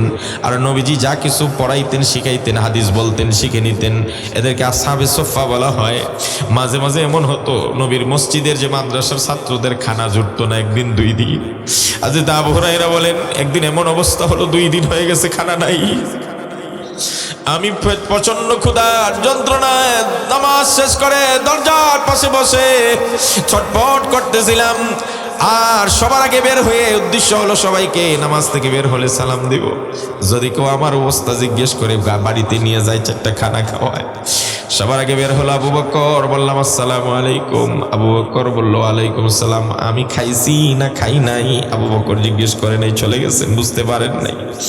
উমর বের হলো, বললাম উমর আসসালামু আলাইকুম, জবাব দিয়ে চলে গেল, আমার খাওয়ার ব্যাপারে কিছুই বললো না। নিরাশ হয়ে যাচ্ছিলাম। এমন সময় সবার শেষে বের হলেন আমার দয়াল নবী, রহমতের নবী মুহাম্মদুর রাসূলুল্লাহ সাল্লাল্লাহু আলাইহি ওয়াসাল্লাম। নবীজি বের হওয়ার সাথে সাথে আবু হুরায়রা বলেন, আমি নবীকে সালাম দিলাম। আমার নবী আমার সালামের জবাব নেই, আমার চেহারার দিকে তাকাইয়া বুঝতে পারলেন, আরে আমার আবু হুরায়রা মনে হয় পেটে ভাত নাই, খানা খাই নাই, চেহারা মলি। যাদের ছিল না কোনো সহায় স্বজন, তাদের ছিলেন তিনি বড় আপন। যাদের ছিল না কোনো সহায় স্বজন, তাদের ছিলেন তিনি বড় আপন। হৃদয়ে ছিল তার অতল গভীর, হৃদয়ে ছিল তার অতল গভীর। পরের ব্যথাতে যিনি সদা অধীর। গল্প বলি শোনো প্রিয় নবীজি, শ্রেষ্ঠ মানুষ যিনি এই ধরনীর। গল্প বলি শোনো প্রিয় নবীজি, শ্রেষ্ঠ মানুষ যিনি এই ধরনীর। ছোটদের দেখে তিনি মিষ্টি হেসে সালাম দিতেন আগে ভালোবেসে। ছোটদের দেখে তিনি মিষ্টি হেসে সালাম দিতেন আগে ভালোবেসে। চোখ দুটি ছিল তার শান্তির নীর, পরম ঠিকানা যেন গরিবে দুঃখীর, পরম ঠিকানা যেন গরিবে দুঃখীর। গল্প বলি শোনো প্রিয় নবীজির, শ্রেষ্ঠ মানুষ যিনি এই ধরনীর। হযরত আবু হুরায়রার চেহারা দিকে তাকিয়ে আমার দয়াল নবী বিশ্ব নবী বললেন, আবু হুরায়রা রে, মনে হয় পেটে ভাত নাই, খানা খাও নাই, চলো দেখি আমার সঙ্গে। আবু হুরায়রা বলেন, একেই বলে দয়াল নবী যিনি উম্মতের ব্যথা, উম্মতের কষ্ট সহজে বুঝতে পারে। আমি রাসূলুল্লাহর সঙ্গে গেলাম। নবীজি বললেন, চলো ঘরে মেহমান আমার। তুমি গিয়ে আয়েশাকে বললেন, নবীজি ও আয়েশা, ঘরে কিছু খাবার আছে কি? মেহমান নিয়ে আসছি। আরে আমাদেরকে যদি বলা হয় একজন মুসাফির আছে, সেটা খাওয়ান, বলে না ঘরে আছে কিছু, নাই মনে হয়, আমার জানি না, না জানি না নিতে পারবো না, কত অজুহাত। আরে রাসূল বলেন, তাআমুল ইসনাইন ইয়াকফি সালাস, দুইজনের খাবার তিনজনে খাইতে পারে, তিনজনের খাবার চারজনে খাইতে পারে। এই আমলটা করবেন, এই আমলটা আমাদের থেকে হারিয়ে গেছে। আগে আমাদের বাপ দাদারা দেখতাম একটা মুসাফির খানা কইরা রাখতেন, কেউ আসলে পানি খানা দিতেন। খাওয়ার মধ্যে যে কি ফজিলত, খাওয়াইলে আপনি জান্নাতে চলে যেতে পারবেন। আলহামদুলিল্লাহ বলেন। মুসাফির দেখলে সেটা খাওয়ানোর চিন্তা করেন, কম হয়ে যাবে আপনার। আপনারা তো আল্লাহ খাওয়াইতেছে তিন বেলা, এক বেলা না হয় একটু কমই খাইলেন। নবীজি কিন্তু জানেন না ঘরে কিছু আছে কি না। আবু হুরায়রা নিয়ে গেছেন মেহমান বানে, গিয়ে বললেন, আয়েশা কিছু আছে কি? হযরত আয়েশা বলেন, হুজুর ঘরে কিচ্ছুই নাই, শুধু এক কাপ দুধ আছে, আপনার জন্য রাখছিলাম। আমার নবীজি বললেন, আয়েশা রে, দুধের পেয়ালাটা তুলে দাও আমার হাতে। নবীজি দুধের পেয়ালা হাতে নিয়ে বললেন, আবু হুরায়রা ধরো এটা। আবু হুরায়রা বললেন, যাই হোক, আর কিছু না পাইলো এক পেয়ালা দুধ তো আছে, খাইতে পারবো। কিন্তু আবু হুরায়রার মন ভেঙে গেল। নবী বললেন, আবু হুরায়রা এখনই তুমি খেও না, মসজিদে আরো যত ছাত্র আছে সবাইরে দাওয়াত দাও। দুধ হলো এক পেয়ালা। আবু হুরায়রা বলেন, সবাইরে দাওয়াত দিলে তো কাম সারছে। তাও নবীজি বলছেন যেতে হবে। 70 জন ছাত্র ছিল মসজিদে, সবাইরে দাওয়াত দিলেন।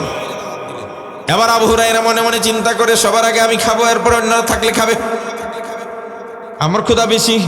কিন্তু নবীজি নিরাশ করে দিলেন, আবু হুরায়রা তুমি আজকে সার্ভ করবে, তুমি সবাইরে খাওয়াবে, সবাইরে খাওয়ানোর পরে তুমি খাবে। আবু হুরায়রার মন আবার খারাপ। কিন্তু নবীজি বলছেন, একজন একজন করে গ্লাস পেয়ালাটা নিয়ে বলছেন, নবী বলছে তুমি বিসমিল্লাহ করে খাইতে থাকো।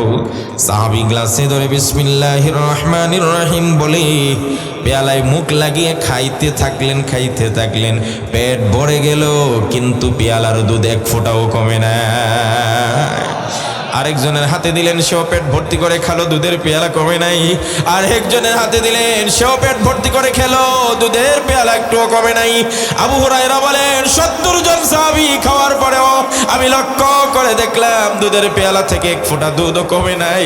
খাওয়াইলে কমে না রে ভাই, আমরা স্বচক্ষে হয়তো দেখি না, আমরা তো দেখি সামনেরটা কমে যায়। আল্লাহ বলে, সামনেরটা কমলেও পিছনেরটা আমি বাড়ায় দেব, একদিকে কমবে আরো 5 দিকে আমি আল্লাহ বরকত দিব। আবু হুরায়রা বলেন, 70 জন খাওয়ার পরেও যখন দুধ কমে নাই, এবার আমার মনের ভিতরে একটা সাহস আসছে, যাই হোক আমিও খাইতে পারবো। আমার দয়াল নবী বলেন, আবু হুরায়রা এবার তুমি খাইতে শুরু করো। আবু হুরায়রা বলেন, আমি দুধের পেয়ালা মুখ লাগিয়ে খাইতে থাকলাম, খাইতে থাকলাম, পেট ভর্তি হয়ে গেল। বললাম, হুজুর আমার খাওয়া হয়েছে। রাসূল বলেন, আবু হুরায়রা আবার খাও। আবু হুরায়রা বলেন, আমি আবার খাইলাম। রাসূল বলেন, আবার খাও। আবু হুরায়রা বলেন, হুজুর আর খাইতে পারবো না। এবার নবীজি বলেন, আবু হুরায়রা এবার আমার কাছে দাও। আবু হুরায়রা বলেন, আমি যখন রাসূলুল্লাহর হাতে দুধের পেয়ালা উঠায় দিলাম, তখনও দেখলাম দুধের পেয়ালা যা দুধ ছিল তাই আছে। আমার দয়াল নবী যখন খেয়ে শেষ করছেন, তারপরে দুধের পেয়ালার থেকে দুধ শেষ হয়ে যায়। উম্মতের চিন্তায় নবী এত পেরেশান। এখন বলছেন, আমার আল্লাহ আপনার জন্য সাক্ষাতের অপেক্ষা করছে, আপনি চলে যাওয়াই ভালো। ওই সময় রাসূল বলেন, যাবো ঠিক, কিন্তু ওই যে আমার উম্মত, আমি চলে গেলে এদের কি অবস্থা হবে, এদের কি অবস্থা হবে? এদেরকে যদি আল্লাহ ধ্বংস করে দেয়, এরা মুসিবতে বললে কার কাছে যাবে?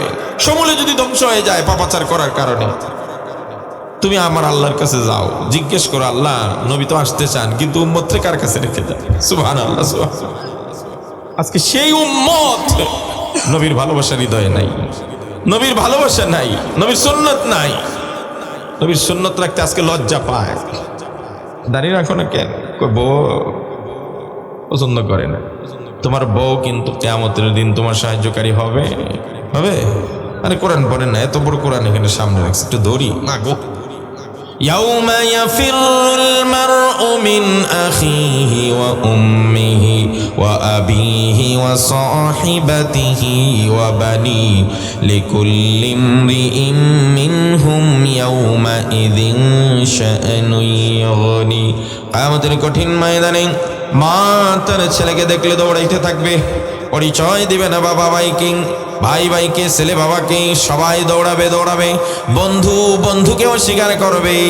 যেই বউয়ের কারণে আজকে তুমি নামাজ পছন্দ করো না, যে বউয়ের কারণে তুমি দাঁড়িয়ে রাখতে পারছো না, যেই বউয়ের কারণে তুমি হারাম খাইতে বাধ্য হচ্ছ, ওই বউ কিন্তু তোমাকে অস্বীকার করবে কিয়ামতের মাঠে। সুতরাং আমরা আমার নবীর জন্য পাগল হব, দেওয়ানা হব। আমার রাসূল যা বলেন আমরা তা করব, বলেন ইনশাআল্লাহ। আল্লাহর নবী বললেন, জিব্রাইল যাও আমার উম্মতের কি অবস্থা হবে জেনে আসো। হযরত জিব্রাইল বলেন, হুজুর আমি এক্ষুনি যাচ্ছি। গেলেন আর আসলেন, মুহূর্তে চলে আসছেন।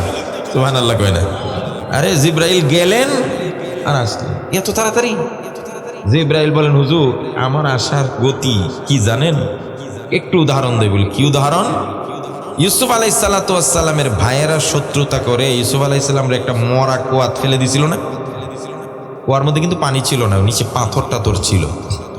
তো জিব্রাইল আলাইহিস সালাম বলেন, আমি ঠিক 7 আসমানের উপরে সিদরাতুল মুনতাহায়, 7 আসমানের ইনদা সিদরাতিল মুনতাহা ইনদাহা জান্নাতুল মাওয়া।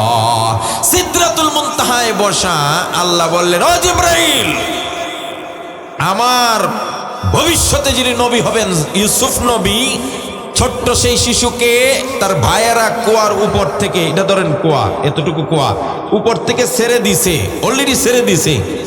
নিচে পড়তে কতক্ষণ আর লাগবে? কথা বুঝেন নাই? ছেড়ে দেওয়ার পরে আল্লাহ আমাকে বলছে ছেড়ে দিছে জিব্রাইল। আমি চাই জিব্রাইল আমার নবী ইউসুফ যেন ছেড়ে দেওয়ার পরে নিচে পাথরে পড়ে সে যেন আঘাতপ্রাপ্ত হয়ে জখম না হয়, মারা না যায়। পাথরে পড়ার আগে আগে তুমি আমার ইউসুফকে কে ধরে ফেলো। হযরত জিব্রাইল বলেন, ও দুনিয়াবাসীরা, আমার 600 ডানা আল্লাহ দান করেছেন, একটা ডানা দিয়ে একটা বাড়ি দিলাম, এক বাড়িতে সিদরাতুল মুনতাহা থেকে ওই মিশরের মরা কুয়ার মধ্যে এনে আমার হাত ঢুকায় দিলাম। আমি সিদরাতুল মুনতাহা আসছি আগে, ইউসুফ নবী নিচে পড়ার আগে আগে আমার হাতে আস্তে করে বসে যা।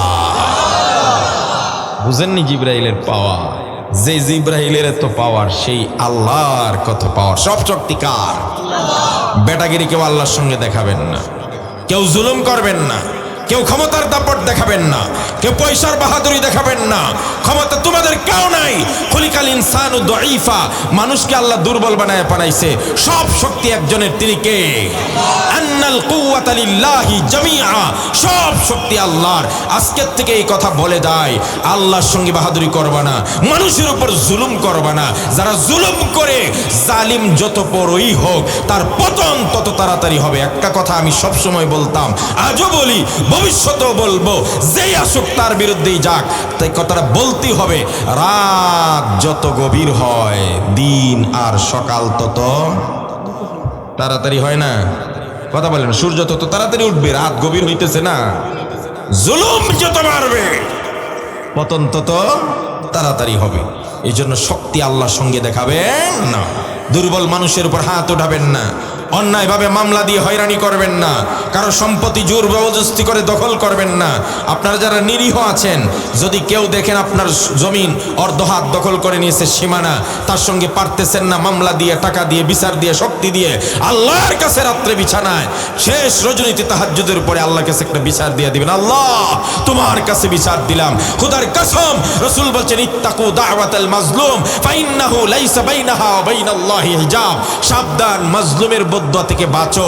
মজলুম যখন কারো কাছে বিচার পায় না, আর আল্লাহর কাছে একা একা বলে, আল্লাহ তোমার কাছে বিচার দিলাম, এই ডাকটা সপ্ত আসমান সেট করে সোজা আমার দরবারে পৌঁছে যায়। এই জালিমকে সাথে সাথে আমি পাকড়াও করি। যাই নামাজে দাঁড়ায় যান, আপনি অর্ধ হাত জায়গা ছেড়ে দেন।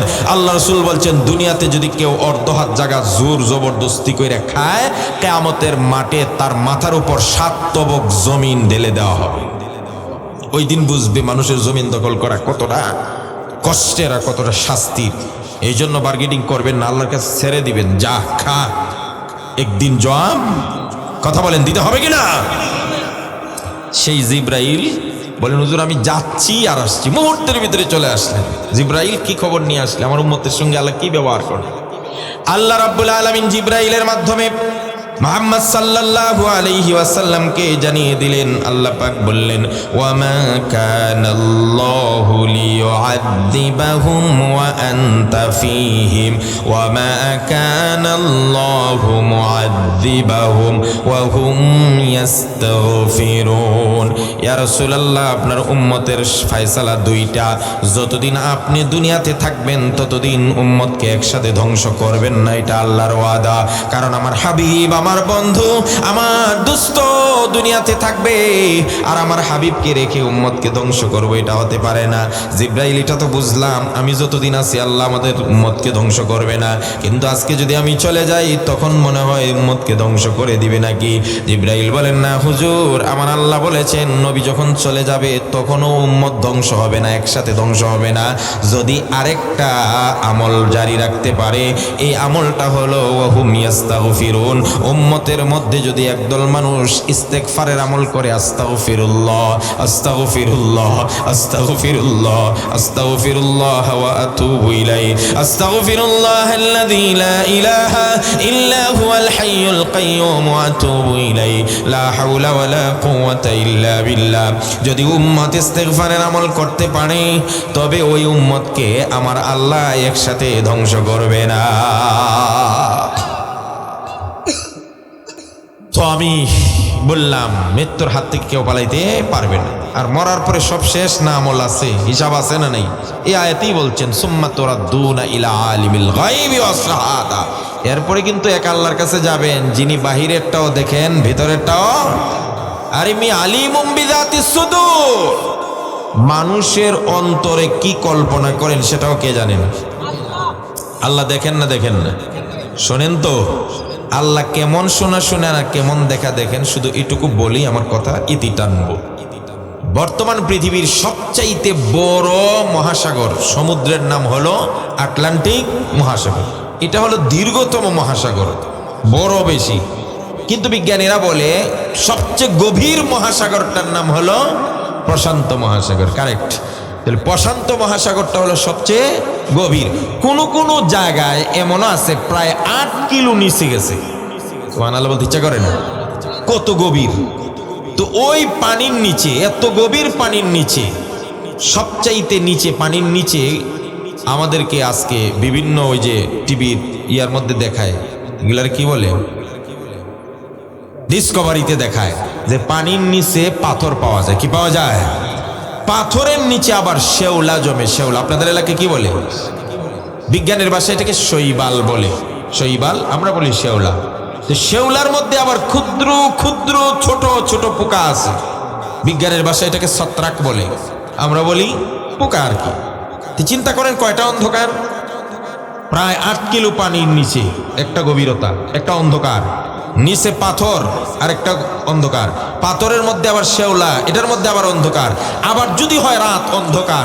আবার যদি হয় অমাবস্যার রাত, আবার যদি হয় রাত 3টা, কতটা অন্ধকার! আল্লাহ রাব্বুল আলামিন বলেন, দুনিয়ার মানুষ কোথায় গিয়ে পাপ করবা? কোন জায়গায় গিয়ে, কার চক্ষু ফাঁকি দিয়ে পাপ করবা? ভাই বাড়িতে নাই, বিদেশ থাকে, ভাবির সঙ্গে রাতের বেলায় তুমি আকাম করতো, মনে করছো কেউ দেখে না। রাতের বেলায় অবৈধভাবে মেলামেশা করো, রাতের বেলায় কেউ দেখে না। মানুষের ধানের থেকে ধান চুরি করে নিয়ে যাও, ক্ষেত থেকে ক্ষেতের ধান কাটাও, গরু দিয়ে খাওয়াও, মনে করো কেউ দেখে না। লুকিয়ে লুকিয়ে মানুষের অন্যায় অপরাধ করো, ক্ষতি করো, মনে করো কেউ দেখে না। আমি আল্লাহ কেমন দেখা দেখি আজকে শুনে যাও, আমি আল্লাহ কেমন শোনা শুনি আজকে শুনে যাও। প্রশান্ত মহাসাগরের 8 কিলো পানির নিচে, পাথরের নিচে যে শেওলা আছে, ওই শেওলার মধ্যে জন্ম নেওয়া ছোট্ট ছোট্ট পোকা রাত 3টার সময় অমাবস্যার রজনীতে যখন সব ঘুমিয়ে যায়, সব নীরব নিস্তব্ধ হয়ে যায়, ওই সময় যদি আমি আল্লাহকে ডাক দেয়, মাওলা রে কোরআনে তুমি বলেছো ওয়ামা মিন দাব্বাতিন ফিল আরদি ইল্লা আলাল্লাহি রিজকুহা, এই পৃথিবীর যত প্রাণী আছে সব প্রাণীর রিজিকের দায়িত্ব নাকি তোমার হাতে। ও আল্লাহ, আমি এত ছোট পোকা, আমার ডাক কেউ শুনে না, আমার ডাক কেউ দেখে না। রাত 3টার সময় অবসর রাতে 8 কিলো পানির নিচে পাথরের নিচে শৌলার মধ্যখানে তোমারে ডাক দিলাম। আমারে বর্তমানে এক্ষণ ক্ষুধা লাগছে, দয়া করে আমাকে ক্ষুধা নিবারণের জন্য খাবারের ব্যবস্থা করে দাও। আল্লাহ বলেন, দুনিয়ার মানুষ রে, আমি কেমন শোনা শুনি আর কেমন দেখা দেখি। এই পোকাটা যে ডাক দিল তার ডাকটা আমি শুনতে পাই, শুধু শুনতে পাই না, সে যে টুট নাড়িয়ে আমার ডাক দিছে তার টুটটার নাড়ানোটা পর্যন্ত আমি দেখতে পাই।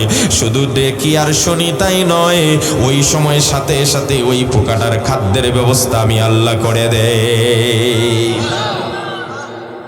আয়াতে এটাই বলছে, সুম্মা তুরাদ্দুনা ইলা আলিমিল গায়বি ওয়াশ শাহাদা, সবাই যেতে হবে, সবাই যেতে হবে। ফায়ুনাব্বিউকুম বিমা কুনতুম তা'মালুন, সব হিসাব করে দেওয়া হবে কোন জায়গায় কি করছেন। ভালোটা করলেও পাইবেন, বন্ধটা কইল আর কোরআন পড়েন না, ইয়াউমা তাজিদু কুল্লু নাফসিম মা আমিলাত মিন খাইরিন মুহদারা ওয়া মা আমিলাত মিন সু। ভালো করলেও পাবে, খারাপ করলেও পাবে, শুধু পাবে না, নিজের চোখে দেখা জাস্টিফাই করতে পারবে যেই পাপগুলো দেখাইছে আল্লাহ এটা কি আমার না অন্য কারো, নিজেই দেখতে পাবে। আল্লাহ বলেন, ফামান ইয়ামাল মিসকালা যাররাতিন খায়রান ইয়ারা ওয়া মান ইয়ামাল মিসকালা যাররাতিন শাররান ইয়ারা। যারা যা করছো যারা পরিমাণ জিনিস ভালো হলে নিজের চোখে দেখতে পাবে, আবার নিজের চোখে খারাপটাও দেখতে পারবে। আমলনামা যখন তোমার হাতে দেওয়া হবে সেদিন তোমরা বলবে, মালি হাদাল কিতাব لا يغادر صغيرة ولا كبيرة إلا أحصاها। এ কেমন আমলনামা, ছোট বড় কোনো অপরাধী ছাড়া হয় নাই, সব এটাতে জমা হয়ে গেছে। আল্লাহ বলেন, সুম্মা ইউনাব্বিউকুম বিমা কুনতুম তা'মালুন, যা কামাই করছো সব সেদিন বুঝে পাবা। সুপ্রিয় ভাইরা, দীর্ঘ সময় বুঝাইলাম আমাদেরকে মরতে হবে, মরার পর একজনের কাছে যেতেও হবে, সেখানে আবার আমার ভালো মন্দ সব বুঝিয়েও দেওয়া হবে। ফামিনহুম শাকিয়্যুন ওয়া সাঈদ, কেউ হবে সৌভাগ্যবান আর কেউ হবে হতভাগা। ফারীকুন ফিল জান্নাহ ওয়া ফারীকুন ফিস সাঈদ, একদল যাবে জান্নাতে আর একদল যাবে জাহান্নামে। সুতরাং আমরা যারা আছি আজকের এই আয়োজনে যারা অংশগ্রহণ করছি, আমরা কি জাহান্নামী হব না জান্নাতি হব? আরো জোরে, আরো জোরে। মহিলারা আছে কোথায়? আশেপাশে না? আমি পুরুষদের সহজে জান্নাতে যাওয়ার জন্য 4টা কাজ, আর আমার মা বোনদের সহজে জান্নাতে যাওয়ার জন্য 4টা কাজ, একবারে সিম্পল, একদম নর্মাল। এই 2টা আমল বলি, কথা শেষ করে দিব, কারণ আগামীকাল আমাকে কক্সবাজার যেতে হবে। 12টা হয়ে গেছে, প্রায় 12:15। তাআলাহু قال رسول الله صلى الله عليه وسلم, খেয়াল করবেন, আফশুস সালাম ওয়া আতইমুত তাআম ওয়া সিলুল আরহাম ওয়া সাল্লু বিল লাইলি ওয়ান নাসু নিয়াম তাদখুলুল জান্নাতা বিসালাম। নবীজি বলেন, ও মুসলমানরা, 4টা আমল করো, সোজা জান্নাতে চলে যাও। 1 নম্বর নবী বলছেন, আফশুস সালাম, বেশি করে সালাম দাও, সালাম দাও, সালাম দাও। সালাম দিলে অহংকার দূর হয়ে যায়, সালাম দিলে আল্লাহর রহমত পাওয়া যায়, সালাম দিলে আপনি সওয়াবের অংশীদার হয়ে যান। সালামে মানুষের ভিতরে শান্তি আনে, শান্তি আনে। সালাম কি হয়? পরস্পর দুশ্মনী কি করে? ইদফা বিল্লাতি হিয়া আহসান فإذا الذي بينك وبينه عداوة كأنه ولي حميم।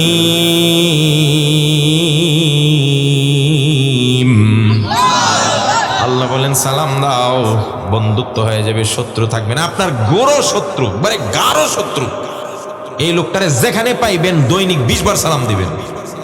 আমি বলছি, আমি চ্যালেঞ্জ দিয়া বলছি, আল্লাহ চাহে তো এই লোকের দুশ্মনী আপনার তার অন্তরে আপনার প্রতি আর থাকবে না, বন্ধুয়ে পরিণত করে হয়ে যাবে। কথা বলে ঠিক কিনা? এজেল রাসূল বলছেন, সালাম দাও, বেশি করে সালাম দাও, আফসুস সালাম, আফসুস সালাম। এক হাদিসে বলছেন, লা তাদখুলুল জান্নাতা হাত্তা তুমিনু, ইমানদার না হইলে জান্নাতে যাইতে পারবে না। ওয়ালা তুমিনু হাত্তা তাহাব্বু, ইমানদার হইতে পারবে না একজনকে আরেকজনে যদি ভালো না বাসে, পরস্পর মিলে যদি না থাকে। আওয়ালা আদুল্লুকুম আলা শাইইন ইযা ফাআলতুমুহু তাহাব্বাতুম আফশুস সালাম। রাসূল বলেন এমন একটা আমলের কথা বলে দেই যে আমলটা একজনের প্রতি আরেকজনের ভালোবাসা বাড়াবে, মিল বাড়াবে, মহব্বত বাড়াবে, ভ্রাতৃত্ব বাড়াবে। এই আমলটা কি? আফশুস সালাম। সালাম বেশি দাও, সালাম বেশি দাও। সবাই সবাইকে সালাম দিব তো ইনশাআল্লাহ? কোনো অহংকার রাখবেন না, সবাইকে সালাম দিবে। রাসূল বলেন তুমি সালাম দাও যাকে চিনো, যাকে চিনো না সবাইকে। ছোট বড়কে সালাম দেব, বড় ছোটকে, নারী পুরুষ হইলে আবার কিছু ভেজাল আছে। নিজেদেরকে দিবেন, নিজের বউরে দিবেন, নিজের মারে দিবেন, নিজের বোনরে দিবেন, নিজের স্ত্রীকে দিবেন। কথা বুঝে আসছে? এরপরে নিজের ছেলেকে দিবেন। আরে লজ্জা পায় নিজের ছেলেকে সালাম দিন। দেখি এখন কার বাপ বেটা এখানে কে আছে দেখি? ছেলেও আছে, বাপে আছে, হাত উঠান তো দেখি। ছেলেরা আসেনি এখানে? আপনি এই ছেলেরাও আছে তো? এখন আমি আগে ছেলেদেরকে দিয়ে দেবো। যারা ছেলে আসো এখানে, বাপ আছে, এরা এখানে না থাকলে তোমার বাপ আছে, সালাম দাও তো সবাই। বলে আসসালামু আলাইকুম ওয়া রাহমাতুল্লাহ। এখন বাবা আর আগে উত্তর লন, কোন ওয়া আলাইকুম আসসালাম বলেন, ওয়া আলাইকুম আসসালাম ওয়া রাহমাতুল্লাহি ওয়া বারাকাতুহু। এখন মুরব্বী বাবা যারা আছেন এরা ছেলেদেরকে সালাম দেন, বলেন আসসালামু আলাইকুম ওয়া রাহমাতুল্লাহ। রাসূলুল্লাহ নিজের স্ত্রীকে সালাম দিতেন। ছোট বাচ্চাদেরকে একটু আগে কি বললাম? ছোটদের দেখে তিনি মিষ্টি হেসে সালাম দিতেন আগে ভালোবেসে। এই জন্য ছোট বাচ্চাদেরকে আদর করে সালাম দিবেন, ওরা শিখবে, পরবর্তীতে আপনাকে তারা সালাম দেবে। বলেন ইনশাআল্লাহ। তাহলে সালাম কম না বেশি? বেশি। রাসূল সাল্লাল্লাহু আলাইহি ওয়াসাল্লাম বলেন তোমরা ইহুদিদের বিপরীত করো আর নাসারাদের, খ্রিস্টানদের। ইহুদিরা সালাম দেয় হাতের তালু দিয়ে, কথা কয় না, হাতের তালু দিয়ে। আর খ্রিস্টানরা সালা দেয় বুইর আঙ্গুল দিয়ে। আর আমরা দৌড়, এগুলো কোনো সালামের জাত না। পৃথিবীতে এই সালাম, মুসলমানদের সালাম সব সময় দেওয়া যায়। ওই যে আমার ভাই মুফতি আবুল বাশার সোহাইলি ভাই অনেক সুন্দর করে বলে, আরে যারা ইংরেজিতে শুভেচ্ছা বিনিময় করে, সকালে দেখা হইলে কি বলে? আপনি বলেন, একজনের সাথে একজনের সকালে দেখা হয়েছে, কি বলবেন? শুভেচ্ছা বিনিময় করেন না? Good morning. দুপুরে বলেন না গুড আফটারনুন। বিকালে গুড ইভিনিং। এরপরে রাত্রে গুড নাইট। দেখছেন নি শুভেচ্ছা বিনিময়ের বাক্য পাল্টে গেছে না? শুভ সকাল, শুভ দুপুর, শুভ বিকাল, শুভ রাত্রি, কথা কয় না? আছে না নাই? কিন্তু ইসলাম সকালে দেখা হইলে কি বলেন না? সালামটা দুপুরে, বিকালে, রাত্রে। ইংলিশে আপনি গুড মর্নিং বলতে পারবেন কখন জানেন? লোকটার অবস্থা যদি ভালো থাকে। এখন হে দেখতেছেন সমানে দৌড়াইতেছে, বলে কে দৌড়াস কা? Good morning. রাখ তোর গুড মর্নিং, আমার কি আর শুভ সকাল রে? আমার বাপ মরছে, আমি কাপড় আনতে যাইছি। পারবেন গুড মর্নিং বলতে? কিন্তু যেই লোকটা হাসি খুশি আছে তাকেও বলতে পারবেন আসসালামু আলাইকুম ওয়া রাহমাতুল্লাহ, আল্লাহ তোমার উপর শান্তি রহমত দিক। যেই লোকটা বিপদে আছে তারেও বলতে পারবেন আল্লাহ তোমার উপর শান্তি দিক। সুখে থাকলেও শান্তি আল্লাহর পক্ষ থেকে দরকার, দুঃখে থাকলেও। দেখছেন সালাম কাকে বলে? অনেক বড় নিয়ামত। এই জন্য সবাই সালাম দিব তো ইনশাআল্লাহ। এক। 2 নম্বর বলেন আতিমুত তাআম, খাবার খাওয়াও, খাবার খাওয়াও। ক্ষুধার্তকে, অন্নহীন, বস্ত্রহীন মানুষগুলোকে একটু সহযোগিতা করো, একটু খাওয়াও। মানুষের পেটে খাবার পৌঁছাও মিয়া, খাবার পৌঁছাও। বুখারীর হাদিস বলছি, আল্লাহর নবী বলেন আস-সাঈ আলাল আরমিলাহ কাল মুজাহিদি ফি সাবিলিল্লাহ আবিস সাইমিল লাইলা আর আবিল কাইমিল লাইলা সাইমিন নাহার। রাসূলুল্লাহ বলেন যদি এলাকার কোনো বৃদ্ধ মহিলাকে কেউ একটু ভরণ পোষণ করে, একটু খাবার দেয়, একটু সাহায্য করে, কোনো একটা এতিমকে যদি কেউ একটু জিম্মাদারি নিয়ে একটু খাবার দেয়, একটা পোশাক দেয়, একটু 500 টাকা দেয়, কোনো একটা মিসকিনকে যদি একটু সাহায্য করে 10টা টাকা দেয়, আল্লাহর নবী বলেন আল্লাহর রাস্তায় জিহাদ করলে যেই সওয়াব, সারা রাত নফল নামাজ পড়লে যেই সওয়াব, সারাদিন নফল রোজা রাখলে যেই সওয়াব, একটা মিসকিন এতিম বিধবাকে অল্প একটু সাহায্য করলে আল্লাহ সেই মর্যাদার সওয়াব দান করে দেন। নবীজি বলেন আনা ওয়া কাফিলুল ইয়াতীম ফিল জান্নাতি কাহাতাইন। একটা এতিমের দায়িত্ব যদি কেউ নেয়, কিয়ামতের দিন ওই ব্যক্তি আর আমি নবী জান্নাতে এত কাছে থাকবো, 2টা আঙ্গুল যত কাছে। সুবহানাল্লাহ কয় না? নবী ফাশারা ওয়া জাম্মা আসাবিয়াহু ওয়া আশারা বিস-সাব্বাবাতি ওয়াল উসতা। এই 2টা আঙ্গুল মিলায় কইছে এই 2টা আঙ্গুল যত কাছে, এতিমের দায়িত্ব নেও, আমার সাথে জান্নাতে এত কাছে থাকবে। সুবহানাল্লাহ বলে। আরবিতে এটাকে বলে খিনসার, বিনসার, উস্তা, শাহাদা, ইবহাম। বুঝছেননি? হুজুর একটাও বুঝছি না। তাইলে এখন বাংলাতে বলি, কনিষ্ঠা, অনামিকা, মধ্যমা, তর্জনী, বৃদ্ধা। বুঝছেননি? বুঝছি, কিন্তু এগুলা আমগো দ্বারা মনে রাখা সম্ভব না। আমাকে কেমনে মনে রাখবেন?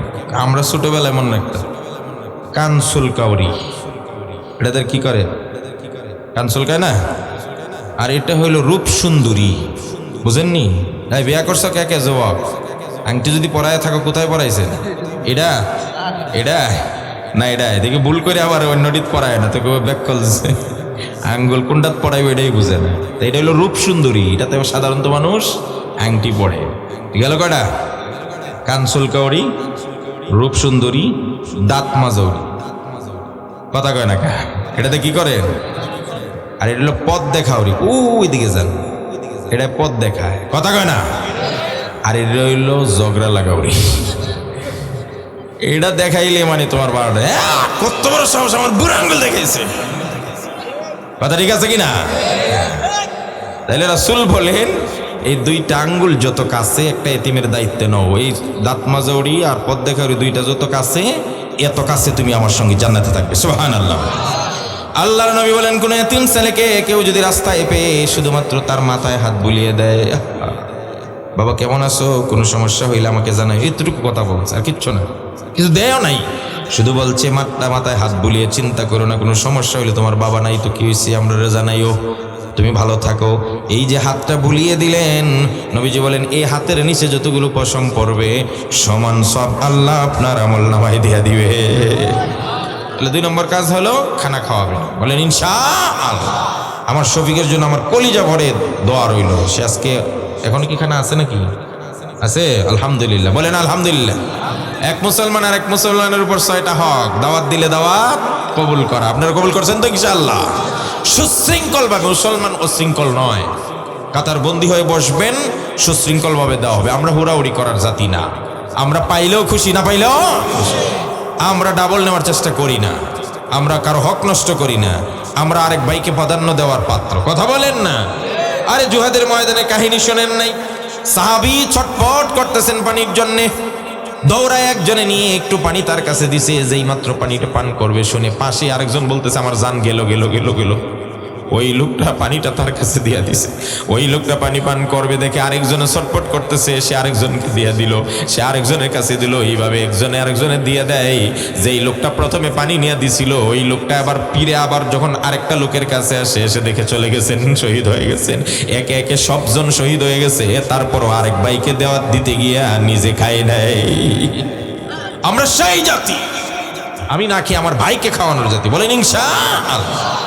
তাহলে পুরুষ জান্নাতে, যে পুরুষ না সবাই, তারপরে পুরুষদেরকে মেনশন করছে, সালাম বেশি বেশি দিবেন, খানা খাওয়াবেন। 3 নম্বর ওয়াসিলুল আরহাম, সবাই মিলেমিশে থাকবেন, অযথা ঝগড়া করেন। এই রাজনীতি আছে না, এর চাইতে নোংরা কোনো কাজ, কোনো জিনিস নেই।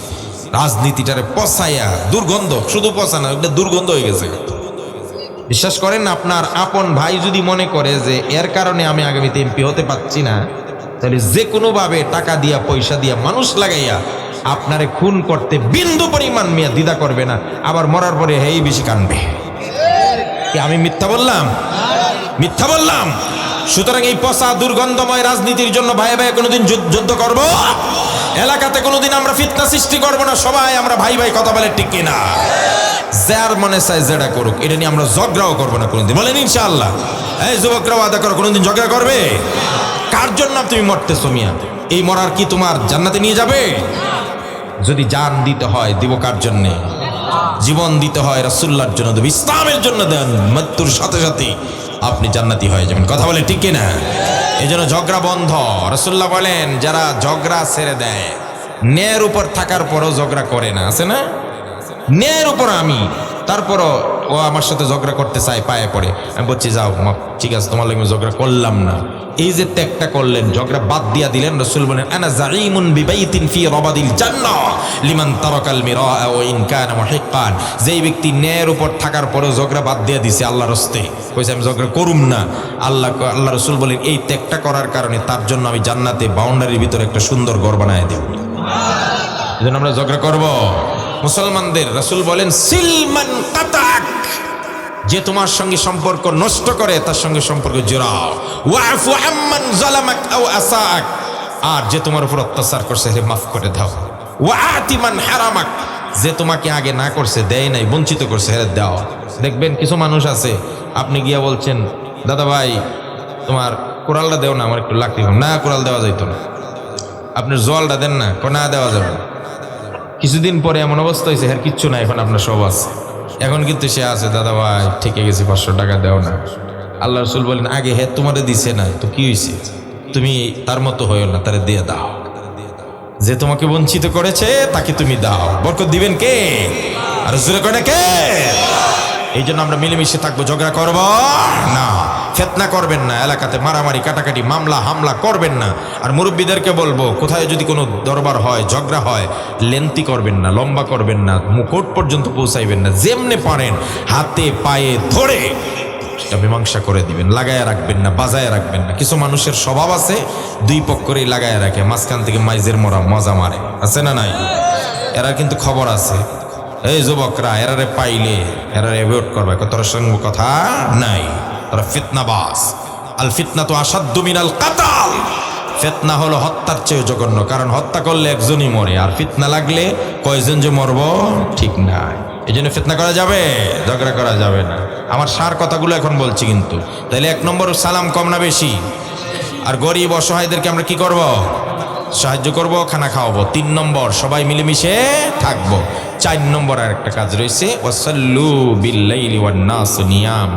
মুরব্বীদেরকে বলবো যদি মানুষ ঘুমিয়ে থাকে তখন উঠে 2 রাকাত নামাজ, এটা তাহাজ্জুদের নামাজ পড়বেন ইনশাআল্লাহ। মুরব্বীরা বলেন না পড়বেন? নবীজিকে প্রশ্ন করলেন আইয়ুদ দুআই আসমা, আল্লাহ কোন সময়ে দোয়া করলে খুব বেশি তাড়াতাড়ি শুনেন কবুল করেন? 2টা সময় বলবো, মুরব্বীদের জন্য একটা, যুবকদের জন্য একটা। মুরব্বীদের জন্য বলবো আল্লাহ রাসূল বলছেন জাউফুল লাইলিল আখির, তাহাজ্জুদের সময় দোয়া করলে আল্লাহ মিস করেন না, সুবহানাল্লাহ। এই জন্য আমার মুরব্বীরা তাহাজ্জুদ ছাড়বো না, বলেন ইনশাআল্লাহ। আর যুবকদের জন্য দোয়ার আরেকটা টাইম দিই, এরা উঠতে পারবো না কইলেও পারে না, যদি কেউ পারে তাহলে তো আলহামদুলিল্লাহ। যে বলছিলাম যৌবন হলো ইবাদতের সময়, যদি না পারো তাহলে রাসূল বলছেন দুবুরা কুল্লি সালাতিন মাকতুবা, প্রত্যেক ফরজ নামাজের পরে দোয়া করলে কবুল করেন কে? তো যুবকদের জন্য 5 ওয়াক্ত নামাজ আজকে থেকে বাধ্যতামূলক, বলেন ইনশাআল্লাহ। আর জোরে করেন ইনশাআল্লাহ। আর মুরব্বীরা শুধু 5 ওয়াক্ত পড়লে হবে না, এখন শেষ, পুঁজি সংগ্রহ করেন, তাহাজ্জুদ বাধ্যতামূলক পড়বেন, বলেন ইনশাআল্লাহ। তাইলে আমার 4 কাজ শেষ হয়েছে। এই 4 কাজ যদি করতে পারেন, রাসূল বলেন তাদখুলুল জান্নাতা বিসালাম, সোজা জান্নাতে চলে যাও। এবার মা বোনরা আছে না নাই? মা বোনদের জন্য 4টা আমল দিয়ে যাই। মা বোনরা বি কেয়ারফুল, খুব কান খাড়া করে শুনবেন। রাসূল বলেন ইদা সাল্লাতিল মারআতু খামসাহা ওয়া সামাত শাহরাহা ওয়া হাফিজাত ফারজাহা ওয়া আতাআত বালাহা কিলা লাহা উদখুলিল জান্নাতা মিন আইয়ি আবওয়াবিন শি'তি। যেই মহিলা 4টা কাজ করবে তার জন্য জান্নাতের 8টা দরজা আল্লাহ খুলে দিবেন। যে দরজা দিয়ে খুশি সেই দরজা দিয়ে ঢুকে যাবে। 1 নম্বর সাল্লাতিল মারআতু খামসাহা, 5 ওয়াক্ত নামাজ পড়তে হবে মহিলারা। ফজরের সময় কয় ফজরের নামাজটা বুবু পড়তে পারি না, কেন? বাচ্চা প্রস্রাব করে শাড়ি ভিজাই দিছে, এজন্য কাপড় আর পাল্টাই না, অলসতা করে না না করা যাবে না। যদি শরীরে কাপড় লাগে তাহলে যে অংশ লাগছে ওই অংশ ধুয়ে নিলেই হয়ে যাবে। মামুনদের জন্য মাসআলা বলছি। আর যদি অনলি শুধু কাপড়ে লাগে কাপড়টা চেঞ্জ করবেন, কোনো সমস্যা নেই, বলেন ইনশাআল্লাহ। তাহলে নামাজ কয় ওয়াক্ত পড়তে হবে মহিলাদের? ওই ফজর বাদ দিয়া জোহরের সময় কয় কাজে ছিলাম, কাজ করতে করতে সংসারে আসর ওয়াক্ত হয়ে গেছে এই জন্য পড়তে পারি না, এগুলা করলে হবে না। তাইলে ফজর 5 ওয়াক্ত নামাজ একটা কাজ। 2 নম্বর সামাত শাহরাহা, রমজান মাসের রোজা যদি রাখে মহিলারা 2টা। 3 নম্বরটা ভেরি ইম্পর্টেন্ট, হাফিজাত ফারজাহা, লজ্জাস্থানের হেফাজত, পর্দার সাথে চলতে হবে। মা বোন তোমার পরিবারের সবাইকে বলবে পর্দা মেনটেন করতে হবে। পর্দা যদি না করে সন্তান ভালো হবে, সন্তান ভালো হবে না। আরে বড় পীর আব্দুল কাদের জিলানী রহমতুল্লাহি আলাইহি, আব্দুল কাদের জিলানী, বাইজিদ বুস্তামি, এদের কাহিনী শুনেন না। মার পেট থেকে 18 পারা মুখস্থ করে বের হয়েছেন, সুবহানাল্লাহ। বক্তব্য দিছেন হুজুরের কাছে, হুজুর গিয়ে বলছেন পড়ো বাবা বিসমিল্লাহির রহমানির রহিম, বাস 18 পারা শোনাই দিছেন, সুবহানাল্লাহ। কইছে বিসমিল্লাহ পড়তে 18 পারা শোনাই দিছে। জিজ্ঞেস করলেন তোমার বাপ ছেলের এই অবস্থাকে? আমি তো জানি না, তবে সে যতদিন পেটে ছিল আমি খুব বেশি তোর তেলাওয়াত করতে পারি নাই, কমপক্ষে 18 পারা পড়ছিলাম। তুমি যে তোমার সন্তানকে পেটে নিয়ে 18 পারা তেলাওয়াত করছো, শেষ পেটে থেকে আল্লাহ তাকে ওই 18 পারা মুখস্থ করাই দিছে। এই জন্য আমার মা বোনরা, যত পর্দা তত সন্তান ভালো। যত আপনার ইজ্জতের হেফাজত করবেন, স্বামী ছাড়া আমার ইজ্জত আমি কাউকে দেব না। যেই মহিলারা জিনা করে কিয়ামতের মাঠে তাদেরকে প্রেগনেন্ট করা হবে, তারা প্রেগনেন্ট হবে, গর্ভবতী হবে, পেটে থাকবে সন্তান। কিসের সন্তান? দুনিয়ার সন্তান নয়, আগুনের সন্তান। জুতা যেমন আগুনের, সবকিছু আগুনের। সেখানে সন্তান থাকবে রে মা, পেটে তোমার আগুনের সন্তান। এই আগুনের সন্তান ভূমিষ্ঠ হবে না, উপরেও আসবে না, সিজারও করা যাবে না। তোমার চিৎকারে সমস্ত জাহান্নামীরা পর্যন্ত বিরক্ত হয়ে যাবে। এজন্য মারা, তোমাদের সবচেয়ে বড় সম্পদ হলো ইজ্জত। কাউকে দিবে না তোমার স্বামী ছাড়া। কোনো পরপুরুষের হাত ধরা যাবে না। কোন ভণ্ড পীর যদি এলাকায় এসে মা বোনদের সামনে যেতে বলবে তুমি কয় নম্বর পীর ভণ্ড? তোমার সামনে আমার মেয়ে যাবে কেন? আমার বউ যাবে কেন? আমার বোন যাবে কেন? 14 পুরুষের বাহিরে কোনো পুরুষের সাথে আমাদের স্ত্রীদের দেখা করা জায়েজ? কখনো জায়েজ না। এই জন্য পরিবারের সবাইকে পর্দা রাখবে। যত পর্দা রাখবে ঘরের রহমত হবে, ব্যবসায় বরকত হবে, সন্তান ভালো হবে, তোমাকে আল্লাহ সব দিকে বরকত দান করবেন। বলেন ইনশাআল্লাহ। কটে গেল 3টা। 4 নম্বরটা হলো আতাত বালাহা, স্বামীর আনুগত্য করবেন। যদি স্বামী আল্লাহ বিরোধী কোনো অর্ডার না করে, যদি শরীয়ত সম্মত হয়, সব কথা মানবেন। স্বামীর অবাধ্য হয়ে বাপের বাড়ি যাবেন না, বন্ধুর বাড়ি যাবেন না। স্বামীর অবাধ্য হলে আপনার জাহান্নাম ছাড়া উপায় নেই। রাসূল বলেন আইয়ুমা ইমরাআতিন মাতাত ওয়া যাওজুহা আনহা রাদিন দাখালাতিল জান্নাহ। কোন মহিলা যদি মারা যায় আর স্বামী যদি তার প্রতি সন্তুষ্ট থাকে, আল্লাহ তাকে জান্নাত দিয়ে দেন। এই জন্য মহিলাদের 4 নম্বর কাজ, স্বামীর কথা শুনবেন, স্বামীর বাধ্য হবেন, স্বামীর বাধ্য হবেন। এক্ষেত্রে স্ত্রীদের যেমন হক আছে, স্বামীদেরও হক আছে। স্বামীদের হক হইল স্ত্রীকে আদর দিবেন, স্ত্রীর হক আদায় করবেন, স্ত্রীকে বাদী মনে করে খাটাইবেন না। খালি স্ত্রীর কিছু স্বাধীনতা দিবেন, তাকে কিছু বিনোদন দিবেন। আল্লাহ রাসূল সাল্লাল্লাহু আলাইহি ওয়াসাল্লাম আয়েশা রাদিয়াল্লাহু তাআলাকে নিয়ে দৌড় প্রতিযোগিতা দিতেন। সুবহানাল্লাহ বলেন না? মজা করতেন। তা আপনারা তো এই স্বাধীনতা দেন না। শাশুড়ির মনে করে বউ মানে এটারে যা খাটানো যায়, ঘরের সব কাপড় চোপড় স্ত্রীদের দেওয়া ধোয়ায়, শাশুড়িরটা, শ্বশুরেরটা, ননদ, দেবর, দামরা দেবরের প্যান্ট শার্ট কয় বউরে দইবার লাগে, ভাবিরে দিয়ে ধোয়ায়। কেন? ভাবি কি তোমার ঘরের চাকর? না, এগুলো অন্যায়। আমরা মনে করি না বউ তো এটাই, এই বউরত্ব তো এটাই, সবার কাজ সব কাজ করে দিবে, সবার খাওয়ার পরে সে খাবে না।